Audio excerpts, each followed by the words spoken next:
Important update about YouTube playlists. Hey everyone. We've received many messages asking why our YouTube playlists aren't showing up. Do we create YouTube playlists? Yes, we absolutely do. So why can't you see them? Honestly, we're not sure. We've been in contact with YouTube support for several months now, but we still haven't received a clear answer or solution. After much discussion, our team has decided to take matters into our own hands. We believe the issue might be related to the number of playlists we've created on a single channel, possibly too many. Our solution? We're launching 2 additional YouTube channels, giving us a total of 3. This way, we can organize our audiobooks better and avoid the playlist visibility issue in the future. This change only affects our YouTube audience. If you're a patron supporter, you can still access all our audiobooks by visiting the collection menu on Patreon. Thanks so much for your time and continued support. Happy listening, but he was surprised to find that even his strength was no match. Yoru still pushed him away with ease. Leave me alone. Yoru said louder. Yumiko had been chatting with Hayama Hayato nearby. She looked over at the sudden noise. Yoru turned to the window again. Tobe laughed it off, scratching his head to hide his embarrassment. Hey, quiet down. Don't cause a scene. Yumiko snapped. Her long eyebrows twitched, giving off a commanding presence. No big deal, just messing around. Tobe smiled, waving his hand and sneaking a glare at Yoru, muttering under his breath, just a guy anyone can pick on. Useless. Yoru didn't hear the last part clearly. At that moment, 2 beautiful girls entered from the back door. One was Uegahama Yue, who sat in the middle of Yoru's row. The other was Ebene Hina, who walked over to greet Yumiko. Tobe had been planning to get back at Yoru somehow, but seeing Ebene walk in, he dropped the idea immediately. Smiling, he returned to his clique, still grumbling about Yoru under his breath. Damn bastard. Yoru muttered under his breath, silently cursing Tobe in his heart. Of course he knew what that guy was really thinking. People like that were just plain disgusting. Whether it was premeditated or spontaneous, it didn't matter. May the person he likes never like him back. Anyone else is fine. Yoru cursed Tobe in his heart. After all, he couldn't lash out physically. If he did, he'd be expelled. Hope that curse comes true. Yoru added quietly. Lunch break passed quickly. The first class in the afternoon was world history. And the teacher for that class was none other than the infamously strict Garasimifo. Not long after the bell rang, there was still chatter in the classroom. But the moment the sharp clacking of heels echoed across the floor, the classroom immediately fell silent. Then, Garasu stepped into the doorway, holding a stack of books, dressed in a professional teacher outfit with a cold expression. All the students turned to look at her. Some were visibly excited. It wasn't every day the school's most beautiful teacher taught your class. Others examined her cautiously, knowing she was infamous for being strict, rule-abiding, and extremely harsh. Just as I thought. There's a golden treasure chest above Garasu's head too. Sitting in the corner, Yoru's expression was completely different from everyone else. My guess was right. Only bad women have golden treasure chests on their heads. Sure enough, just like the ones on Utaha and Kaguya, there was a golden treasure chest floating above Garasu's head. Something only he could see. It was bright, obtrusive, impossible to ignore.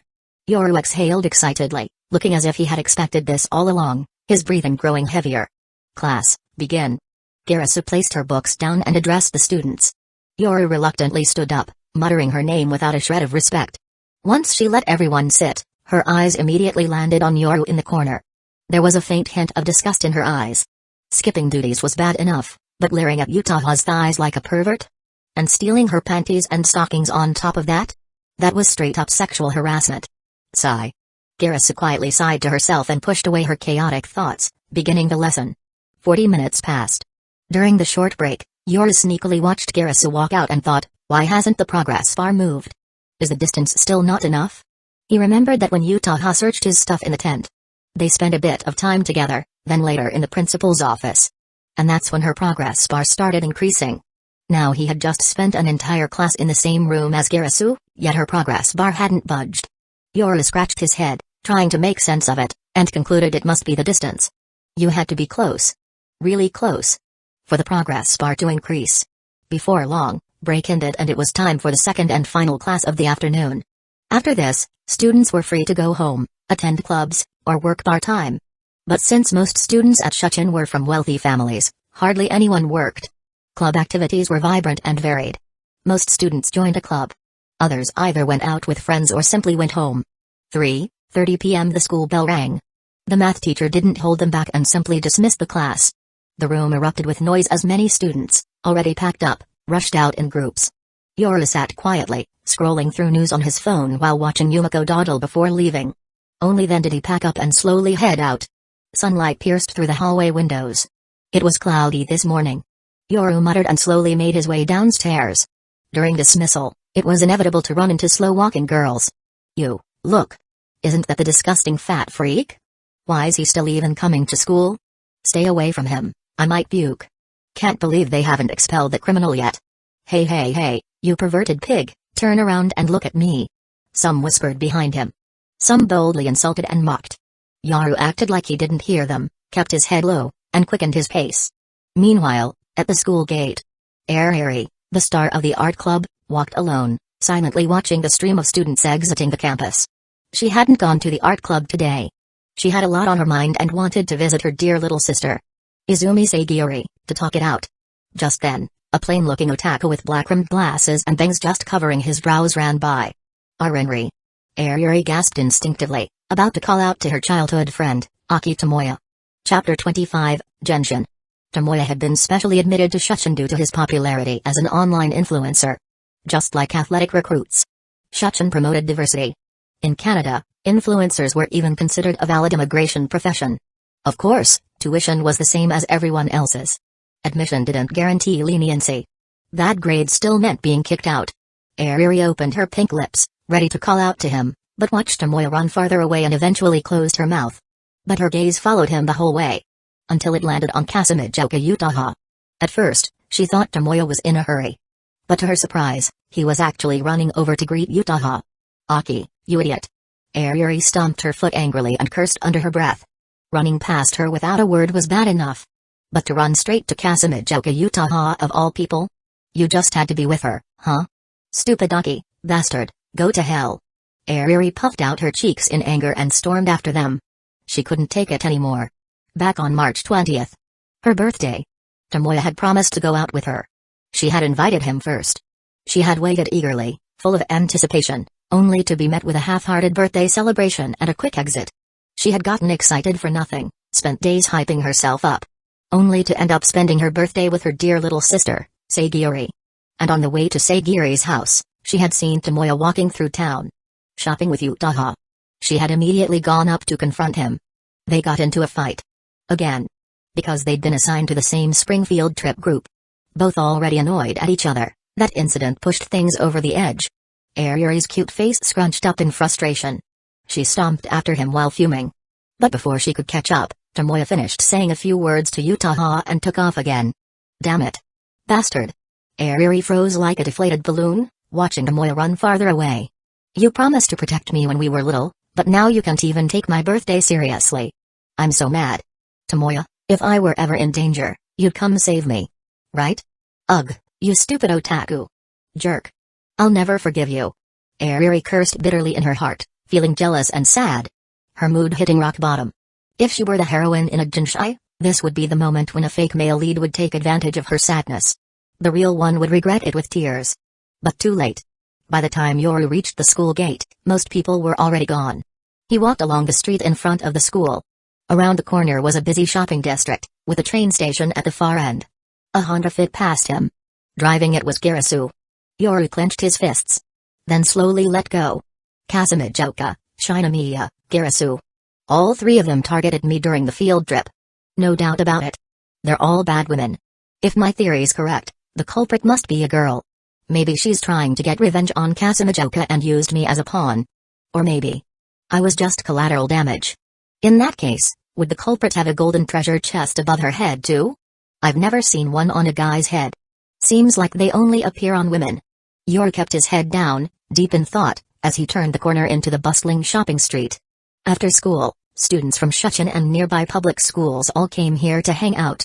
The noise in the street made it impossible for Yoru to think clearly. So, he pulled out his phone and started browsing news to pass the time. He wasn't in a hurry. Besides, tomorrow was the weekend, 2 days of rest. After walking for a few hundred meters, Yoru passed by a bookstore. But this bookstore mainly sold light novels, manga, ACG-related merchandise, and games. The store was large, and its transparent windows were covered in posters of popular anime and cute girls from light novels. Yoru paused for a moment, glanced at the new arrivals and discount signs outside the store. After a bit of hesitation, he stepped inside. Right at the entrance, he saw a life-sized cardboard standee of a character from the currently super popular game Genshin Impact. Named Raiden Shogun. He hadn't played it before and wasn't very interested in that kind of game, but he'd heard of it anyway. Still, even if he hadn't played it, Yaru could name almost all the characters. The reason? The models and illustrations were incredibly lewd. Yoru had seen plenty of gens of Genshin Impact. He had even heard that some compensated dating girls in Shibuya and Harajuku would cosplay Genshin characters to hike up their prices, disturbing the market. After glancing over casually, Yaru walked to another part of the store. Just after he left, a blonde Gyaro-style girl in a Shuchen school uniform walked in and started measuring the Raiden Shogun standee with a ruler. Unaware, Yaru had made his way to the light novel section and picked up a discounted old title, Illusionary Demon's Sword Volume 1, flipping through it idly. A moment later, Utaha came around the corner of the light novel shelves and immediately spotted Yoru, squatting on the floor, his large body extremely conspicuous. Ugh, just my luck. Why did I have to run into him?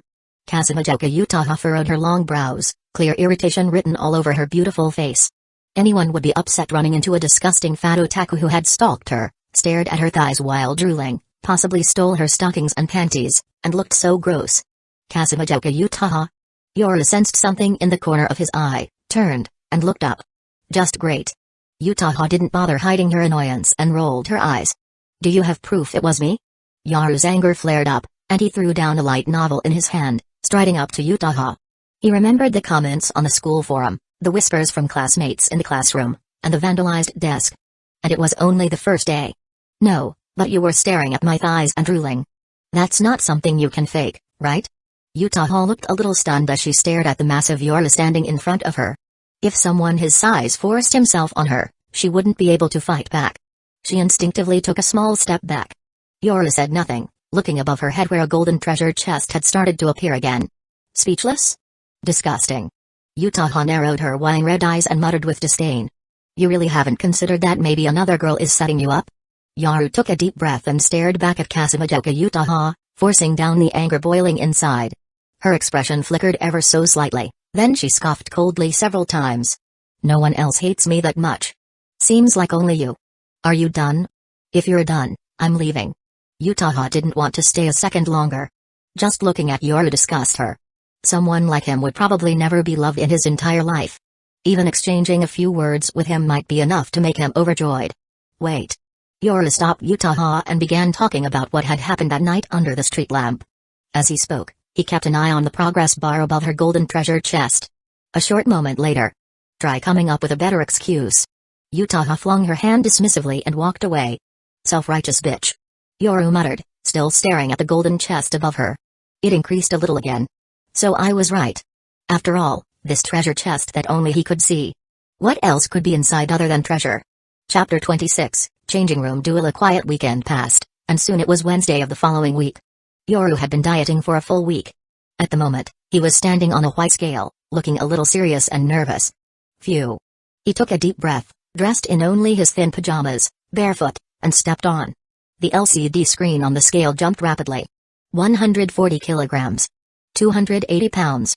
I lost 7 kilos in 1 week. Yoru clenched his fists in excitement and punched the air hard as he stepped off the scale. Even though much of the weight loss was probably water, he was still a 280-pound fat guy. But he really had lost some weight. His progress was better than expected. At this rate, I might be able to lose at least 15 kilos in a month. It'll get harder after that, though. Still, Yoru was thrilled and happy. He jogged to the kitchen, reached into the back of the fridge, and pulled out a small bar of sugary milk chocolate. He broke off half as a reward. Let's call this a cheat meal. Professional bodybuilders have one cheat meal a week during prep, right? This is my way of acknowledging and rewarding the effort I put in this week. He treated the tiny piece of chocolate like a treasure and popped it into his mouth. The sweet, silky chocolate melted instantly, forming a rich stream that flowed down his throat. He closed his eyes, savoring the moment. Thinking back on all the sweat and effort he put in this week to lose weight. It was all worth it. His body and mind were slowly improving, and he was starting to build discipline. He wrapped up the other half of the chocolate and put it back in the fridge. Then, just like every morning, he made his bland and difficult-to-eat diet breakfast and lunch. Before heading out, he gave San-san, who was still asleep on the couch, a big pet from head to tail, and cuddled her tightly. The weather was as gloomy as ever. Looked like it might rain heavily at any moment. "Morning, Gabriel. Have you been waiting long?" Yoru greeted Gabriel, who was waiting for him outside. "Not really. You look pretty happy today." Gabriel noticed the faint joy radiating from Yoru. "Yeah, I've been dieting. It's going well." Yoru locked his door and walked with her. They had agreed to go to school together in the mornings. "No wonder. I felt like something was different." Gabriel didn't really notice much change, but to avoid hurting his feelings, she chose to lie. To lose weight, Yoru had also started controlling his diet and quit playing regular games. He only used Nintendo's VR fitness games for cardio. "How about you? How's school?" Yoru remembered Gabriel was from another country and asked with concern. "Not bad." As they walked, Gabriel thought of the two demon classmates from hell. She'd had a brief interaction with one of them and found her surprisingly nice. They chatted casually on their way to the station. Passing a shopping street, Yoru stopped Gabriel and bought them each a portable umbrella. After morning homeroom, the first class was classical literature with Hiratsuka. Yoru listened intently and took notes. Seeing his serious attitude, Hiratsuka gave a satisfied nod. Time flew, and the morning classes ended. During the lunch break, after eating his diet lunch, Yoru went out and bought a bottle of black coffee. It had become a habit. 1 bottle a day to stay alert and boost his metabolism, helping with weight loss. When he returned, a group of people had gathered around his deskmate Yumiko, forming a typical normie clique. They gathered like this every lunch break to chat, and they always left school together too. "Ugh, we have swimming for this afternoon, and I forgot my swimsuit," Yumiko complained. "No worries, Yumiko. Sometimes people leave swimsuits in the changing room. They're clean, so you can just use one of those." Uegahama smiled in agreement. "No way, I have a cold. I don't want to swim. Hayato, come help me ask the teacher for leave. I've got a match this afternoon anyway. Might as well save my energy. I'll stay on the sidelines with you. By the way, why haven't you been hanging out with us after school lately? You've been showing up really late," Yumiko asked while checking her phone. Actually, I joined a club," Uegahama replied. "Swimming this afternoon, huh?" Yoru, silently scrolling through news on his phone, frowned slightly when he heard Yumiko mention swimming. In Japan, physical education was taken seriously. It was already April, and summer was coming. This semester's classes would likely focus on swimming. The girls would wear dark blue, very conservative school swimsuits. The boys would go shirtless and wear loose swim trunks. A moment of benefit for the boys. But Yoru looked down at the rings of fat around his stomach and imagined himself in loose swim trunks, in the same pool with the rest of his class. It made him feel extremely uncomfortable and anxious. Second period in the afternoon. Swimming class. Shuchin Academy had its own indoor swimming pool, comparable in size and quality to one in a luxury hotel. A specially hired female swimming instructor was guiding the students to line up. Because of his height, Yoru stood at the far end of the last row. After a brief warm-up and a few safety reminders, the teacher instructed them to go change. "You can dodge for a while, but not forever." Yoru, looking miserable, followed at the end of the boys' line into the locker room. At the very least, it was good for weight loss. Swimming was an excellent aerobic exercise. The boys' locker room was noisy. Changing clothes inevitably came with rowdiness. As shirts came off, they began comparing physiques. One guy would touch another's abs, another would pinch a tricep. It quickly turned into a lively crowd. Yoru stayed in the corner, looked around briefly, then struggled to put on the school's standard-issue loose swim trunks. He tied the string and fastened the button. Suddenly, a loud roar erupted from a group near the door. Even the girls in the neighboring locker room could hear it. "Mine's the biggest." "No, clearly mine's bigger." "Bullshit, yours can't even be seen." "Ha ha ha." Another round of laughter followed. Yoru knew what they were comparing. He held his waistband and tried to sneak past quietly. But things didn't go as he hoped. Tobekakeru clapped both hands on Yoru's shoulders and, with the help of a few others, shoved him right into the middle of the circle. Almost all the boys had gathered. In the center was a boy who was a quarter foreign. He looked average, but now he wore a proud and smug expression as he glanced at Hayato, his eyes full of condescension. Hayato wore an awkward smile, inwardly cursing Tobe. It had started as a muscle contest. As a soccer club member, Hayato's muscle definition was decent. But then someone suggested comparing dignity. Most of them were the same ethnicity. There wasn't much difference, and doing comparisons through loose trunks didn't mean much. Then this mixed-race kid came forward, clearly on another level. That immediately made Hayato lose face. Normally, With his good looks and sunny personality, he was the most admired boy in class. But in the locker room, side by side, he fell short. Chapter 27, Wow, a Super Tyrannosaurus. The commotion died down as Yoru was shoved into the center. After all, he didn't fit in. He was the creepy otaku accused of stealing panties and stockings. Or wa. Jiskyo Yinga Densetsu.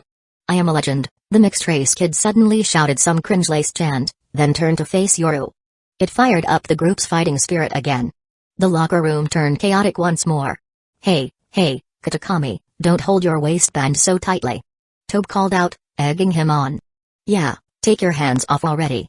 All attention focused on Yoru. Hayato let out a breath of relief. Finally, no one was looking at him anymore. Yoru hesitated, still gripping his waistband tightly, and glanced quickly at Tobe. Looked like he was the one who pushed him into the circle. Trying to humiliate him? Kitakami, don't be scared. No one's going to laugh at you. Tobe said loudly, his voice rising above the crowd. He wore an innocent-looking smile as he spoke. But Yoru knew he was just trying to salvage his own pride. The others began to chime in too. So Yoru let go of his waistband. With a calm face, he looked at Tobe and said mockingly, and no one will laugh at you either, right? The moment he spoke, all eyes turned to Yoru. In the girls' locker room next door, everyone suddenly stopped moving and glanced toward the boys' side in confusion. It had just been noisy, and now it was dead silent. Gulp. One boy looked at the water bottle in his hand and suddenly felt it looked a bit small. Tobe, no one will laugh at you. Yoru said, puffing his chest as he glanced coldly at Tobe's swim trunks. Tobe looked like he'd swallowed a fly. To be mocked by Yoru, someone everyone usually stepped on, was too humiliating. But he couldn't refute it. Because compared to Yoru, the difference was stark. Without acknowledging the stunned and admiring looks of the other boys, Yoru grabbed his waistband again and walked toward the exit. The crowd at the door automatically parted, forming a narrow path just wide enough for the huge Yoru to squeeze through. They watched him walk away stiffly, like a robot. After he left, the whole confrontation in the locker room came to an end. Everyone quietly dispersed with awkward expressions. Even the mixed-race boy lowered his head and fell completely silent. After leaving the locker room, Yoru shuffled slowly to the edge of the pool. The massive pool was rectangular, almost the size of a football field. Yoru thought, maybe if he stayed quiet, no one would notice him. As he tested the water with his foot, he looked around. Not far away. His deskmate Yumiko was wearing a school swimsuit that looked one size too small. It clung tightly to her curves. Her dazzling blonde hair flowed down her back, her collarbone and flat stomach perfectly smooth and fair, her long, elegant legs snowy white. On her delicate feet, she wore light blue toenail polish. She was tall, and her face. What are you staring at? Yumiko shot a glare at Yoru. Her sharp eyes were like razor blades. I just accidentally looked. Yoru quickly explained, lowering his head. Humphrey. Don't make that pervy face at me. Weird. Why are the boys taking so long in the locker room? What were they even doing? Yumiko rolled her eyes and glanced at the locker room before jumping into the pool. Phew. Yoru let out a breath and patted his chest. But he was still worried. Would this high-handed normie queen Yumiko, who clearly wasn't easy to deal with, try to retaliate later? A moment later, a bunch of boys poured out of the locker room. From that point on until the end of the day, Yoru could feel boys glancing at him every so often. So disgusting. With a shiver, Yoru grabbed his bag and slipped out the back door of the classroom. On the first floor, he went to change shoes. Just as he opened his locker, he found it stuffed with notes and a leftover bread wrapper someone had jammed in through the cracks. It was pointless, clearly just someone who didn't like him trying to mess with him. Yoru crumpled the trash into a ball, changed shoes, and was just about to leave the school building when he saw Iriri rush past him. He glanced at her. And froze. Because above Iriri's head, a golden treasure chest had appeared. That. Sawamura has a golden chest too? Yoru's eyes widened, his mind racing. Before the field trip. The first time he crossed paths with Utaha was in the restroom. Back then, he saw Utaha and Iriri arguing fiercely under a tree. He couldn't hear what they were fighting about, but it was clear. They didn't get along. And coincidentally, the three of them had been grouped together for the field trip. Bad blood. A spark went off in Yoru's mind. Sawamura's the culprit? Because of her poor relationship with Utaha, did she steal Utaha's stockings and panties out of spite? Since she's a girl, even if she was caught by Utaha or Kaguya during the act, she could easily play it off. And afterward, she threw the evidence onto him. Maybe as a cover, or maybe for another reason. But that wasn't important now. The important thing was the culprit really Airi? This popular, noble, high-born half-English girl who looked down on him? Yoru's breathing grew heavy, his expression twisting into something grim. Even though it was hard to believe someone with her upbringing and status would steal Utaha's underwear. But the more Yoru thought about it, did Yoru really know Airi? No, not at all. All he knew was that Airi didn't get along with Utaha. She was arrogant, looked down on people, and never even gave him a glance. What kind of person Airi truly was, he had no clue. But more convincing than any of that was the golden treasure chest floating above Airi's head. That was all the confirmation he needed. Airi was the culprit. Only bitches had treasure chests above their heads. If it were just because she looked down on him, then every girl in Shushin would have a golden chest floating above them. Chapter 28, The Path to Redemption Lies Within. With that thought clear in his mind, Yoru quickly changed his shoes. He didn't even bother closing his locker before dashing out of the school building. Where's Sawamura? Standing in front of the building, he spun around anxiously, scanning the area. But Shushin was massive, filled with trees and flower beds that blocked the view in every direction. He looked left, looked right, scanning through the flow of students. But still couldn't spot those eye-catching twin blonde ponytails. He knew she couldn't have gone far. If not now, then tonight. If not tonight, then tomorrow. Next week. Eventually. She couldn't run forever. But Yoru was burning with urgency. He was sick of being blamed for something he didn't do. He just wanted to find Airi and get to the bottom of it. Right. The front gate. She just left a moment ago. Suddenly, Yoru smacked his thick thigh with a loud slap. The sting from his palm brought him back to his senses. He took a few deep breaths, then strode off toward the school gate. It's fine. She can't get away. Huff. Puff. On the way to the gate, Yoru kept taking deep breaths to calm himself. His rolls of fat jiggled as he moved quickly. A short while later, as he neared the grand gates of Shushin, he looked around. No sign of Airi. So he ran out the main gate without stopping. Thud thud thud. He dashed down the wide staircase made of off-white quartz stone, a symbol of Shushin's noble heritage. At the bottom sidewalk, he looked around. Only a few students remained, walking in small groups. Most had already gone. Haven't seen her. It's fine, no rush. He patted his chest to calm himself. A few more students came out of Shushin as he rested there. Still no Airi.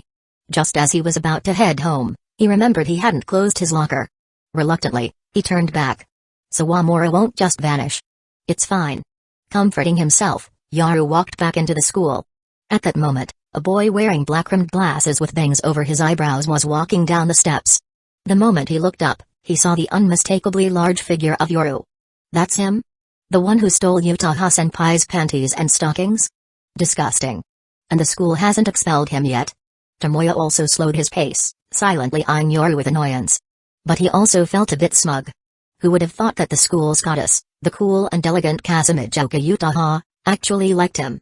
And Airi, the cute, haughty, half-English twin-tailed girl, his childhood friend, also liked him? Hey. Haha. The thought brought a smirk to Tomoya's lips. He nearly laughed out loud. Even though he wasn't dating either of them, in his heart, they were already his. He was confident they would never leave his side. Huff. Huff. Yoru passed near Tomoya, only a few meters apart. He didn't notice the look of disgust on Tomoya's face. He wasn't in a hurry to go back. On the way, he bought a bottle of juice from a vending machine, opened it, and gulped it down. This wasn't the time for coffee. He wouldn't be able to sleep at night. After half a bottle, he continued toward the teaching building. On the way back, he spotted Airi. She was walking with her side to him, heading toward the club building. Yoru didn't hesitate. He charged straight toward her. His pace wasn't fast, but it wouldn't take more than a few seconds. At around 10 meters away, Airi sensed something and turned her head, only to see Yoru rushing toward her. Her cute face stiffened, then turned to panic. Yoru, now panting, stopped a short distance in front of her. What? What do you want? Airi's pale face tensed as she gripped her bag tightly. She was a petite girl facing a figure nearly 3 times her weight and a full head taller, charging toward her. Of course she was scared. Sawamura, I just want to ask you something. Yoru bent down, hands on knees, never taking his eyes off the golden treasure chest above her head. Get. What is it? Airi's lips seemed to form the word get lost. But she quickly changed it. Her expression shifted too. Yoru noticed everything. He wasn't offended. Anyone would be scared if someone like him suddenly rushed over. Your relationship with Kazumijouka Utaha isn't so great, right? I saw you two arguing before. After speaking, Yoru carefully watched Ariri's reaction, feeling both nervous and desperate. He felt helpless, like falling into a deep abyss. If Ariri really was the culprit, and he had no proof, and she refused to admit it, what could he do? Nothing. She might not even be Japanese. Even if she was the daughter of a British diplomat. It could turn into an international issue, and Japan's trash legal system would probably side with her and sentence him to 10 years in prison. She came from a powerful background. He was just a fat nobody. He didn't even have any evidence. What does my relationship with Kazumi Joko have to do with you? What business is it of yours? And why are you even asking? Ariri's light brown eyebrows twitched. She folded her arms and looked at Yoru arrogantly. Her reaction stunned him. She didn't look like someone who had just been caught doing something wrong. She acted completely natural. Contemptuous, proud, without hesitation. If that's all you have to say, don't bother me. So annoying. She rolled her eyes, full of disdain. If anything, she looked at him like he was trash beneath her shoes. I understand. Yoru paused, staring at Ariri as she stood there like a victorious general. He felt like a defeated dog at her feet. And the worst part? He had no evidence. He couldn't use force. He had no method to deal with her. He turned away silently. As his gaze passed over the golden treasure chest above her head. Maybe the key to redemption lay in that very box. Ariri opened her pink lips slightly, lowered her head, looked at her toes, and let out a long breath. Chapter 29, Boring Gabriel. Dark clouds gathered. A light rain began to fall. Yoru pushed open the door, shook the water off his umbrella, changed into slippers at the entryway, and stepped inside. Meow. San-san, his fat cat, must have sensed his gloomy mood and came over to rub against his pants. You're here to comfort me? But I'm not actually sad. Things are better than before. My head's just a mess. Looking at San-san at his feet, Yoru smiled gently, threw his bag onto the sofa, and scooped up the cat in his arms. The chubby feline blinked its big amber eyes playfully and rubbed against him. Seriously, you're such a drama queen. Yoru chuckled and dropped onto the couch, stroking the cat. He didn't want to do anything right now. Didn't feel like it. Just sat there quietly. The rain outside grew heavier, then slowly weakened. He didn't know how much time passed, but eventually, the sunlight broke through the thick clouds, casting golden rays over bustling Tokyo. Yoru set down San-san, went to the kitchen to wash some fruit, and turned on the bathroom heater while he was at it. Might as well take a hot shower and start his weight loss routine. When he returned to the living room and sat down for a bit, Gabriel knocked on the door. What's up, Gabriel? Yoru stood at the door, looking at her curiously. My TV at home broke. I'm a little bored. Mind if I hang out here for a while? Gabriel blinked her big eyes and wore an adorably helpless expression. There was no way Yoru could say no. Come in. Yoru stepped aside to let her in. Excuse me. Gabriel smiled politely and entered. Make yourself at home. I'm gonna take a shower. After that, we can go grab dinner together. Yoru said as they walked to the living room. San-san is so cute. Huh? Did she get a little fatter? Gabriel saw the chubby cat curled up on the sofa, almost as round as a ball. She's not actually that fat. I'll grab some fruit and drinks. Yoru replied. Gabriel picked up San-san and placed her on her soft lap, looking around the room. It was warm and cozy. Soon, Yoru returned with the snacks and sat beside Gabriel. By the way, Yoru, how do you usually spend your time when you're alone? Gabriel absent-mindedly adjusted San-san into different poses on her lap as she asked. She found life on Earth surprisingly nice. Her time at school had been pleasant so far. It's just that after finishing her scheduled report to heaven, she had nothing left to do. After all, Gabriel was an angel. She didn't need to study hard like humans did. Humans sure have it rough, she sighed inwardly. Well, I used to play games a lot. But not anymore. Yoru answered without hesitation. Then added, games are actually a great way to kill time. A lot of people rely on them every day. Games? Gabriel paused, one eyebrow twitching. I remember a lot of guys in class talking about games after school. People who barely knew each other became close all of a sudden. They seemed to really enjoy chatting about them. Seeing Gabriel's intrigued expression, Yoru stood up and said, I've got plenty here. If you want, I can lend you some. Gabriel excitedly nodded, watching him walk back into his room. It was small, but clean and neatly organized. Yoru bent down with some effort and pulled out a large storage box from under the bed. Inside were cartridges and discs, carefully sorted into plastic bags. These are definitely not for Gabriel. Better hide them. What if she finds out later? Yoru nervously looked back. Some of those games were R16 and R18. Games. They might actually be fun? Gabriel said as she petted the cat and watched Yoru come out with a switch and a few cartridges. This is the console, these are the cartridges. Just plug one in and start. If you don't like these, I can recommend some phone or PC games too. Yoru said, placing them beside her. He picked games he personally liked. Mostly adventure titles. Thanks. Wait, there are different types of games? Gabriel blinked curiously. Yoru gave her a brief explanation, inwardly thinking Gabriel was really sheltered. She didn't even know the basics about games. It was probably around dusk. Because of the cloudy weather, it wasn't quite nighttime yet, but the sky was already dark. Tokyo, being a world-class metropolis, had a bustling glow, and the Minato district was one of its wealthiest areas. Yoru and Gabriel were now eating at a restaurant near Hibiya Park. From their seats, they could even see the beautiful view of Tokyo Tower lit up in the distance. However, Gabriel, this beef seems really expensive. Are you seriously treating me? Yoru rubbed his stomach. After walking around with the girl for over an hour, he was truly starving. Yep, because. No, Gabriel nodded, her mouth full of beef. As the top graduate from Angel School, Gabriel now received a very generous living allowance. If she spent normally, she could save half of it every month. Treating someone to wagyu beef was nothing. Then I won't hold back. Yoru's family wasn't poor, but wagyu was still a rare treat. And usually, they'd buy it to cook at home. Rarely did they eat it in a fancy restaurant. He swallowed and picked up a slice of wagyu, putting it in his mouth. As soon as his tongue touched the rich marbling, the juicy fat dispersed, and the amazing aroma flooded his mouth. The meat melted instantly. The premium ingredients and perfect cooking made Yoru's tongue tremble in bliss. He closed his eyes in satisfaction.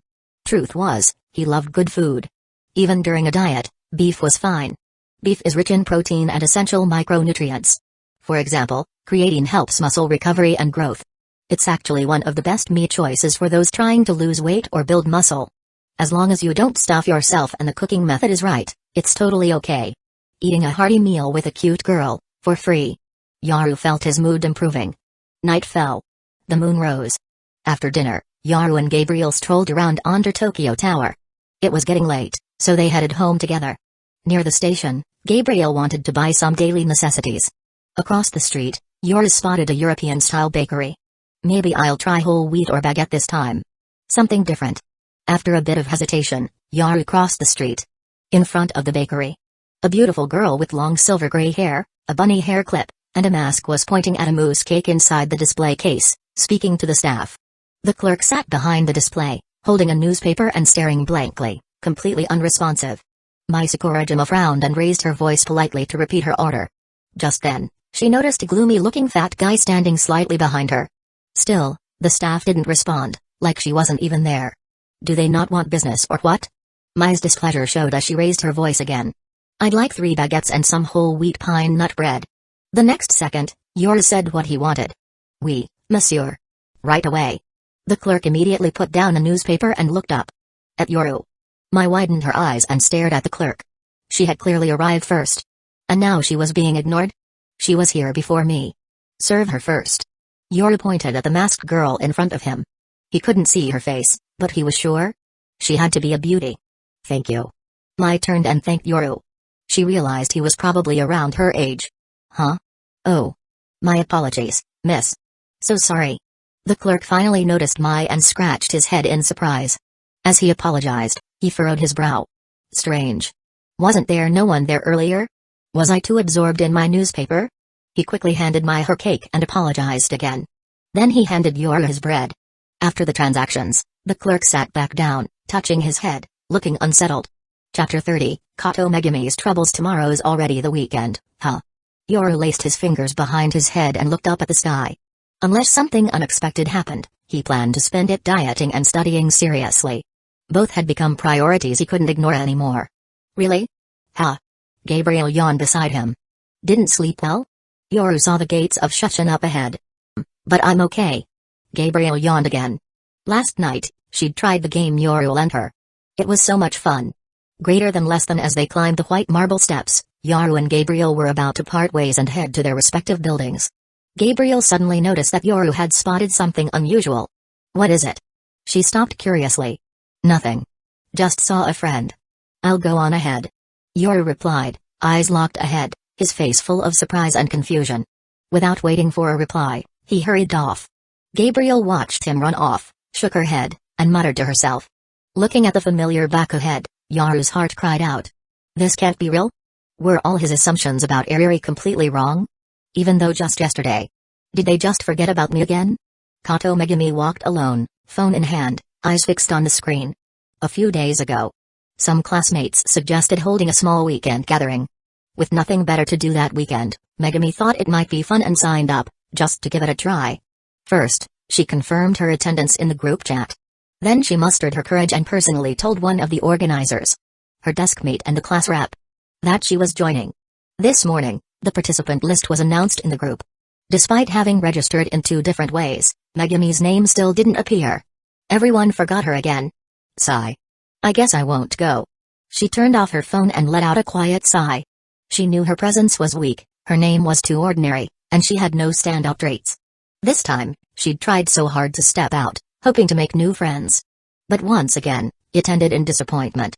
Megumi had stopped expecting much from people. Hey, is that you, Kato-san? Startled by someone calling her name from behind, Megumi initially thought she was hearing things. But then she realized. It really is you. You remember me, right? Yoru called out, pointing excitedly to himself. She turned around with her usual emotionless face. And there it was. A golden treasure chest floating above her head. Another one. Exactly like the ones above Utaha and Ariri's heads. You're Kitakami-kun. Megumi's soft lips parted, letting out a long, surprised gasp.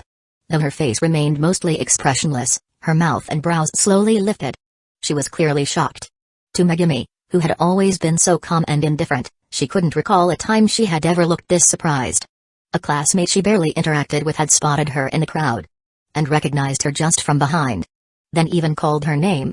For someone like Megumi, whose presence was nearly non-existent, that was beyond unbelievable. Phew, thanks again for the other day. Yoru tried to sound natural. No need to thank me again. You already did. Megumi replied with a faint smile, her mood visibly lifted. So just something that small was enough for him to remember her? Someone still remembered her. Kitakami-kun is really nice. Haha. Seeing how adorable Megumi looked when she smiled, Yoru suddenly got flustered. His mind went blank. He scratched his head, unsure what to say next. Damn it, idiot. He cursed himself inwardly. If there's more you want to say, Kitakami-kun, we can talk somewhere else. Megumi said, reading his awkwardness and letting out a quiet chuckle. Oh, sure, let's find a bench. Yoru slapped his own head and responded loudly. Megumi suddenly felt the urge to laugh again. And couldn't hold it back. She quickly turned around, covered her mouth with her hand, and tried her best not to let the laugh escape. Yoru followed behind, taking deep breaths while staring at the treasure chest above her head.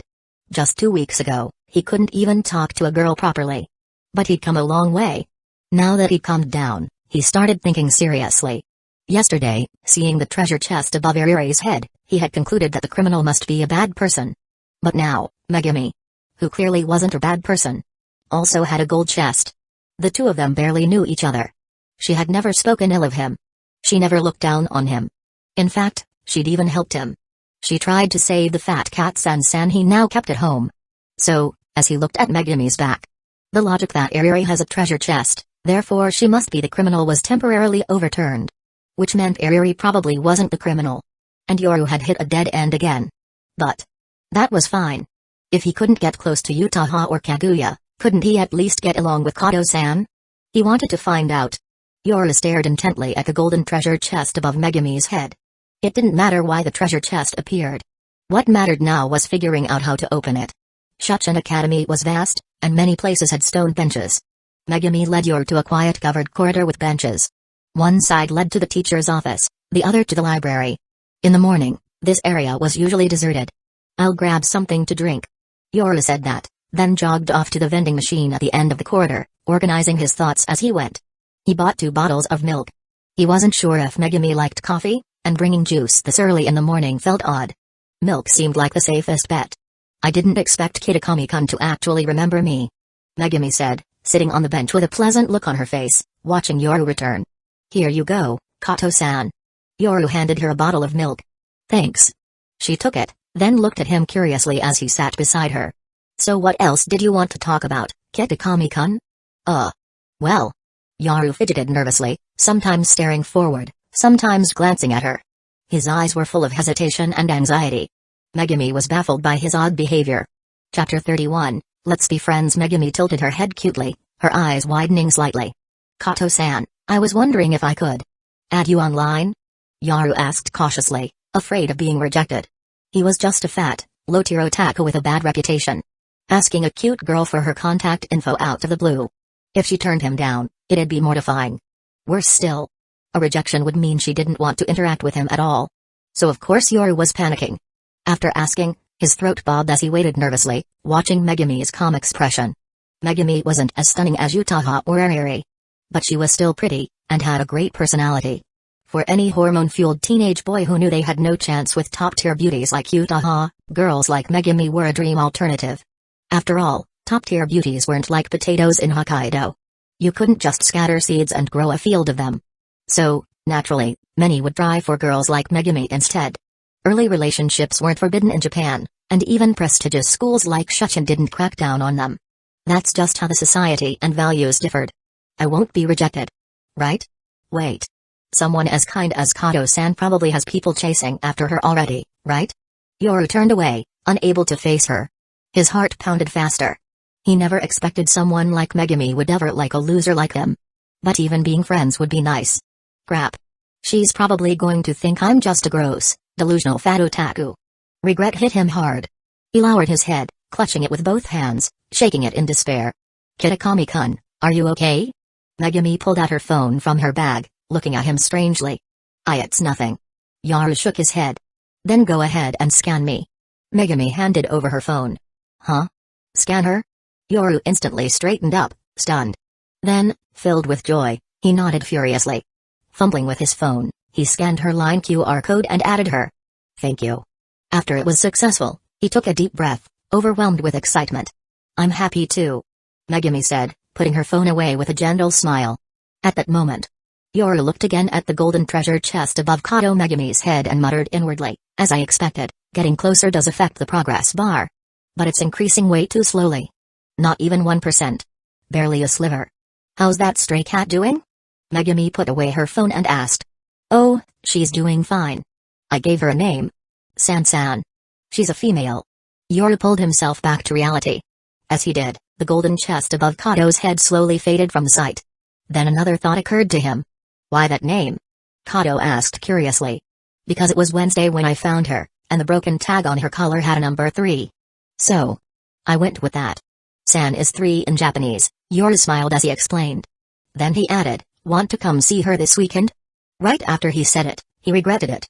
He forgot. He wasn't close to Megumi. A disgusting fat otaku labeled a panty thief, suddenly inviting a cute girl he'd only met twice to his house?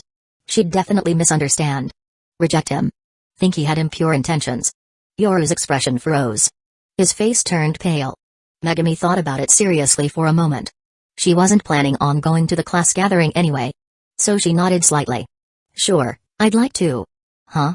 That response completely caught Yoru off guard. He stood up and looked down at her from above. At that moment, he felt like there was a holy glow radiating from behind her. Pure, dazzling white light. Kitakami-kun. Is something wrong? Megumi looked up and asked cautiously, noticing his odd behavior. From the beginning, Kitakami had been acting strange. Such a shame. She wasn't good at socializing, but maybe they really could become good friends. After parting with Megumi, Yoru leaned against the corridor railing on the balcony and took a deep breath. He couldn't hide the excitement and happiness in his heart. Once he calmed down, he entered the classroom through the back door. His seatmate, Yumeko, was surrounded by her usual group, chatting away. Yoru set down his bag, glanced at the fresh doodles on his desk, and quietly looked out the window. Hayato, what was up with the boys' locker room during swim class? Yumeko's voice was loud enough to be heard even from the front row. Let alone by Yoru, who was right next to her. Nothing, really. It was our first swimming class together. Hayato hesitated, then forced a smile.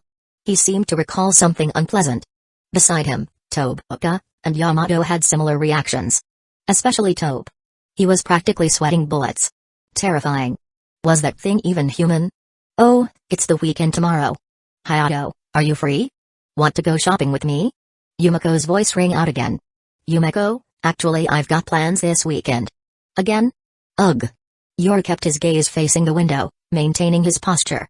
A while later, he slowly turned his head and stole a glance at Yumeko out of the corner of his eye.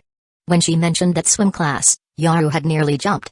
He had accidentally caught a glimpse of her that day and worried she might come after him for revenge. She was known as the fiery queen of the school.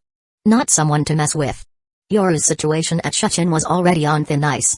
He had to stay out of trouble. Triggering any additional conditions could lead to expulsion. And expulsion wasn't the same as being advised to leave. The former was like murder with intent. The latter, manslaughter. If he got expelled from Shuchin, getting into a good high school or college would be impossible. Expulsion came with a permanent record. Phew. I think I'm safe. After watching Yumeko for a bit, Yoru glanced sideways at Hayato and then looked away. It seemed Yumeko liked this guy. But Hayato gave off this vibe. He liked her, but also didn't. Complicated normies. As long as they don't mess with me, I'm fine. Yoru muttered inwardly. Half the day passed in a flash. That afternoon, Hiratsuka stopped by the classroom and told Yoru to visit the faculty office after school. All afternoon, Yoru kept wondering why. He couldn't focus in class. As soon as school ended, he hurriedly packed up and left. In the teacher's office, Hiratsuka leaned back in her chair, smoking a cigarette. Across from her stood a beautiful girl with a white headband, elegant and cold. Her long legs in sheer black stockings were neatly pressed together. Are you sure about this, Kasumijoka Utaha? Hiratsuka asked. Chapter 32, You're really good at pretending yes. I'm absolutely sure, Hiratsuka-sensei. Utaha answered without hesitation. Sit down and tell me everything clearly. No need to rush. Hiratsuka took a drag from her cigarette. Utaha pulled over a chair and sat across from her, a serious look in her eyes. I'm certain. I'm being followed, Hiratsuka-sensei. A few days ago, on my way home after school, I felt someone stalking me. It always happened after I left the school and passed through that shopping street. Utaha calmly recounted the events. So, you don't actually have concrete proof that you're being followed? Hiratsuka asked. That's true. But my intuition is very sharp. Rarely wrong. Utaha nodded quickly, a trace of memory in her expression. She continued, I've had people follow me before, but they were just classmates wanting to confess. They never took it this far. But this person followed me all the way home. The feeling only vanished near my house. You have to believe me, Hiratsuka-sensei. As she spoke, Utaha looked straight into Hiratsuka's eyes. She had complete faith in her sixth sense. It had proven accurate many times. The most recent example. Yoru. And she hadn't been wrong. All right, I believe you. Hiratsuka stared into Utaha's eyes and decided to trust her. Everyone had talents beyond the norm. What's so strange about that? Some people could memorize an entire book in an hour. Some had a nose as sharp as a bloodhound. Thank you for trusting me, sensei. Utaha breathed a sigh of relief. So, you suspect the culprit is Kitakami? Hiratsuka asked again. No. He's just a suspect. It might be him, maybe because he holds a grudge against me. I did see him at the bookstore that day. Or it could be someone else who saw him steal my stockings and panties, and decided to copy him. Of course, it could also just be a creepy old pervert. Utaha's wine-colored eyes narrowed slightly. Her expression was serious, and her slender fingers tapped the desk rhythmically, showing her tension. So you want me to call Kitakami here and test his reaction? He's so fat. How could he possibly follow you without being noticed? Hiratsuka sighed and couldn't help but joke. That's a fair point. Utaha went silent for a moment, then stood up and left a final sentence behind as she exited through the back door. Hiratsuka watched her go, then stretched with a troubled look. Ever since the school term began, she had been secretly observing Yoru's every move. She saw his effort. She saw his changes. It's just that others hadn't noticed yet. Not long after, Yoru arrived at the office. Hiratsuka motioned for him to sit. Why is this seat still warm? Yoru muttered as he sat down, patting the chair with his chubby hand. He had no idea. Just moments ago, that chair had been warmed by the plush, black stocking-clad thighs of a stunning girl. Kitakami, how have you been lately? Hiratsuka got straight to the point. Yoru blinked in confusion. He had been wondering why she called him here. Just to ask how he was? Doing okay. I've been working hard. To avoid getting expelled. Yoru replied flatly. Where do you usually go after school? Hiratsuka hadn't planned to ask this, but since Utaha came to her directly, she figured it was best to help sort things out. At least it might spare Yoru some trouble later. As she asked, she studied his reaction. Go home. Yaru answered, scratching his head and glancing around the office. What exactly did Hiratsuka-sensei call me here for? I know you haven't joined any clubs. Do you want to join one? Hiratsuka continued. Ah, just for this? Join a club? No way. To be looked down on, insulted, rolled eyes at? Besides, what club would even accept someone like me? Yoru thought to himself, shaking his head hard and politely declining Hiratsuka's offer. Then is there anything you need help with? Hiratsuka asked again, idly lighting a cigarette. No. I've been reviewing like crazy lately, but it doesn't feel like I'm making much progress. Yoru said hesitantly. Oh, that's simple. You're looking for someone to help you study, right? Hiratsuka raised her bold eyebrows. Yoru nodded. I'll figure something out for you. You can go now. Hiratsuka waved him off. Yoru stood up, glanced at her in disbelief, but still thanked her. Just as he stepped out, Yutaha entered from another door. Hiratsuka took a puff from her cigarette and spread her hands expressionlessly. Ah. Damn it. Now that it was just the two of them in the office, Yutaha no longer held back. She grabbed her head in frustration. Deep down, Yutaha was truly scared. A pervert was watching her from the shadows, even following her near her home. Who wouldn't be scared? Do you want me to walk you home? Hiratsuka looked at her and stood up. No need. I'll go straight to the police. Yutaha hesitated, then shook her head and quickly left. Her hurried steps showed just how anxious and fearful she was. Was it really the petty thief who's following her? Hiratsuka muttered and sat back down, lighting another cigarette. Leaving the office, Yutaha went to the restroom to splash her face. She stared at her reflection in the mirror. Anxiety, fear, panic. Her complex emotions were nearly written all over her face. Only the pepper spray and folding knife in her bag gave her a bit of comfort. Good thing she always kept them on hand. After patting her bag, Yutaha left the faculty building. On the way, she ran into Arari heading toward the club building. Two tigers can't share a mountain. Naturally, their eyes met and sparks flew. Or maybe the mountain was just too small. No, this wouldn't work. The mountain just needs to be big enough. So big that other mountains feel ashamed in comparison. Then it can hold two tigers. Maybe even more.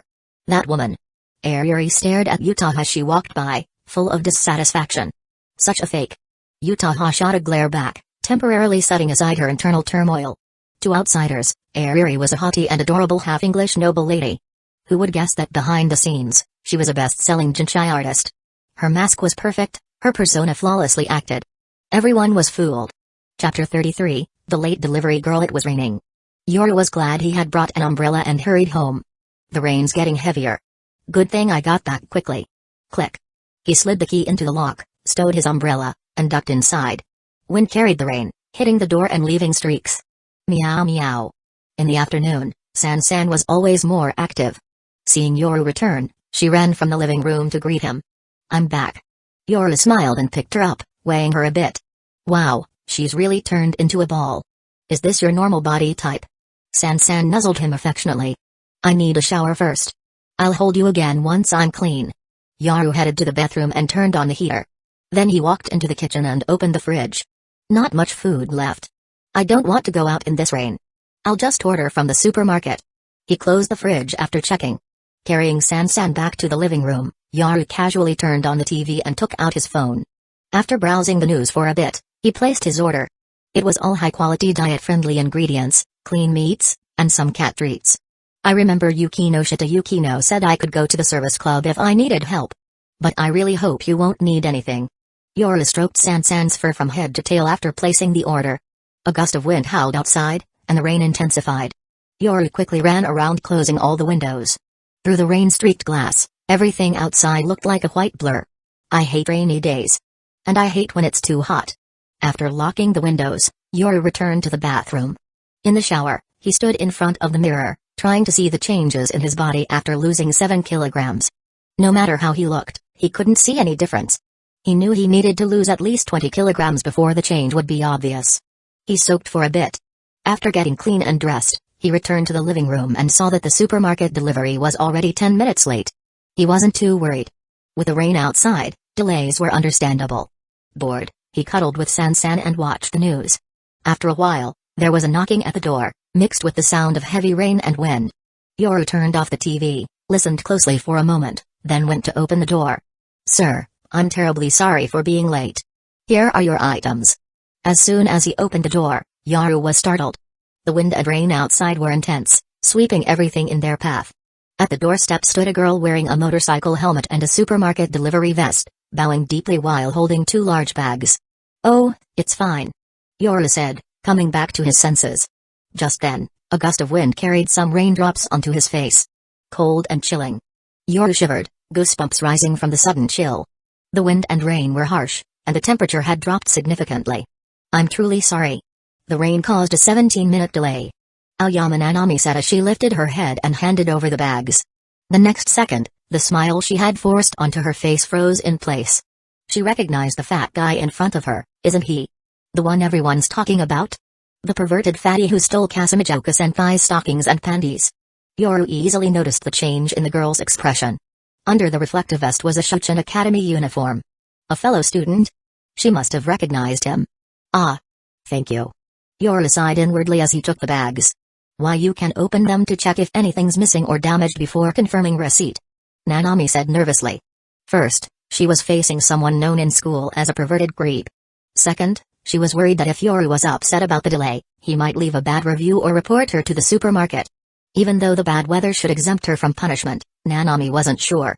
Punishment would mean losing the delivery fee for this job. She had earned a tuition waiver at Shuchen thanks to her grades, but the costs of voice acting school and living expenses still weighed heavily on her. Especially with how expensive voice acting school was becoming. "No problem." Yoru casually checked the bags and replied, about to shut the door. That's when he noticed. Nanami was only wearing the reflective vest over her school uniform, which was very thin. And it looked like she was completely soaked. Raindrops slid down her pale neck. Maybe it wasn't obvious with the black uniform, so Yoru hadn't noticed earlier. She wasn't wearing a raincoat either. Her face was pale, her body trembling slightly from the cold, yet she still forced a polite smile. All the rain that should have hit the door was now soaking into Nanami's slender frame. Is there anything else?" Nanami asked nervously. "It's raining hard, and I'm really sorry for being late. Please don't file a complaint or give me a bad review. I truly apologize." "Sorry again." The girl bowed once more, clearly flustered. "A professional apologizer. If I don't want a bad review or a complaint, I better threaten you properly." He. A lewd scene flashed through his mind but was quickly discarded. "You're a student of Shuchen Academy, right? I saw your uniform. And you definitely know who I am. I saw the expression on your face just now. Every bit of it." Yoru asked calmly. "Ah. Yes." Nanami's heart skipped a beat. She closed her eyes and nodded in pain. "I'm doomed. He's definitely mad about how I reacted earlier. It was all from the rumors at school. I didn't even know. So many people were saying it, I didn't mean to. Now I'm going to get a bad review and a complaint. And I deserve it. I was late because of the rain. That's no excuse. And I even made that face." While deeply regretting it in her mind, Nanami sneakily looked up at Yoru to check his reaction. "You don't seem to have a raincoat. You're completely soaked. Want me to grab one for you?" At that moment, Yoru hesitated before speaking up. He didn't want to meddle.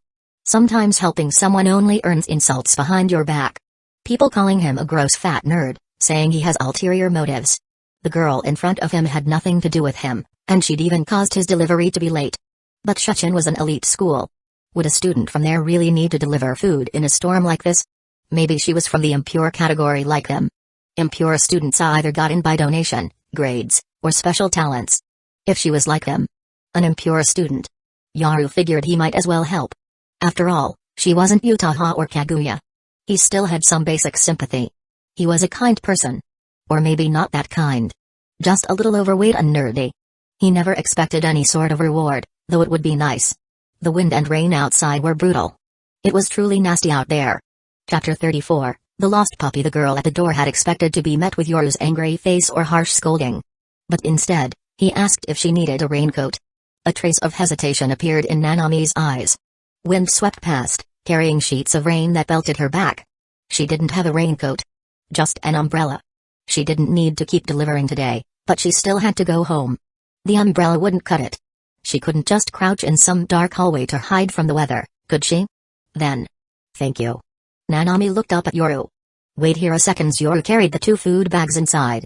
He dropped them on the living room table, then headed to his room, opened the wardrobe, and pulled out a full-body raincoat and a clean white towel. At the door, Nanami shifted her position slightly after Yoru left, trying to get even closer to the wall. She hoped the balcony corridor would shield her from more of the wind and rain. The door was open just a crack, about the size of a fist. After hesitating for a moment, Nanami, leaning on the door, quickly peeked inside. Her heart was a mess. Isn't Kitakami the one they say at school harassed Kasumijoka-senpai and stole her personal stuff? Gross and creepy, with all kinds of disgusting thoughts? But looking at him now, he doesn't seem like that kind of person. Her teeth chattered as her entire body shook violently from the cold. She felt like she had judged him by appearance. And she'd even made that face at him earlier. That wasn't right. Her mind flashed back to her earlier expression when she saw Yoru. The panic, fear, and faint disgust. Did she hurt his feelings? He noticed it all. And still, he was willing to help her. She swore it was just a reflex. She couldn't control it. As the girl continued to overthink, Yoru came out with the items. Guiltily, Nanami moved her body away and pressed her ear against the door. The footsteps got closer, and she felt confused and nervous. Yoru reached the entryway and stopped again. Listening to the storm outside, he glanced at the raincoat in his hand and recalled how soaked Nanami was. One towel isn't enough. She's completely drenched. She'll definitely catch a cold or a fever. And with the storm, even a raincoat isn't enough. Should I ask if she wants to come in and wait out the rain? Forget it. Bad idea. She'll probably think I have ulterior motives. After all, I'm just a gross, fat nerd. Yoru stood at the entrance, muttering to himself. Outside, in the storm, Nanami had her ear pressed to the door. Though she didn't catch all of Yoru's mutterings, she got the gist. What? What have I done? I can't believe. A wave of guilt surged in Nanami's heart.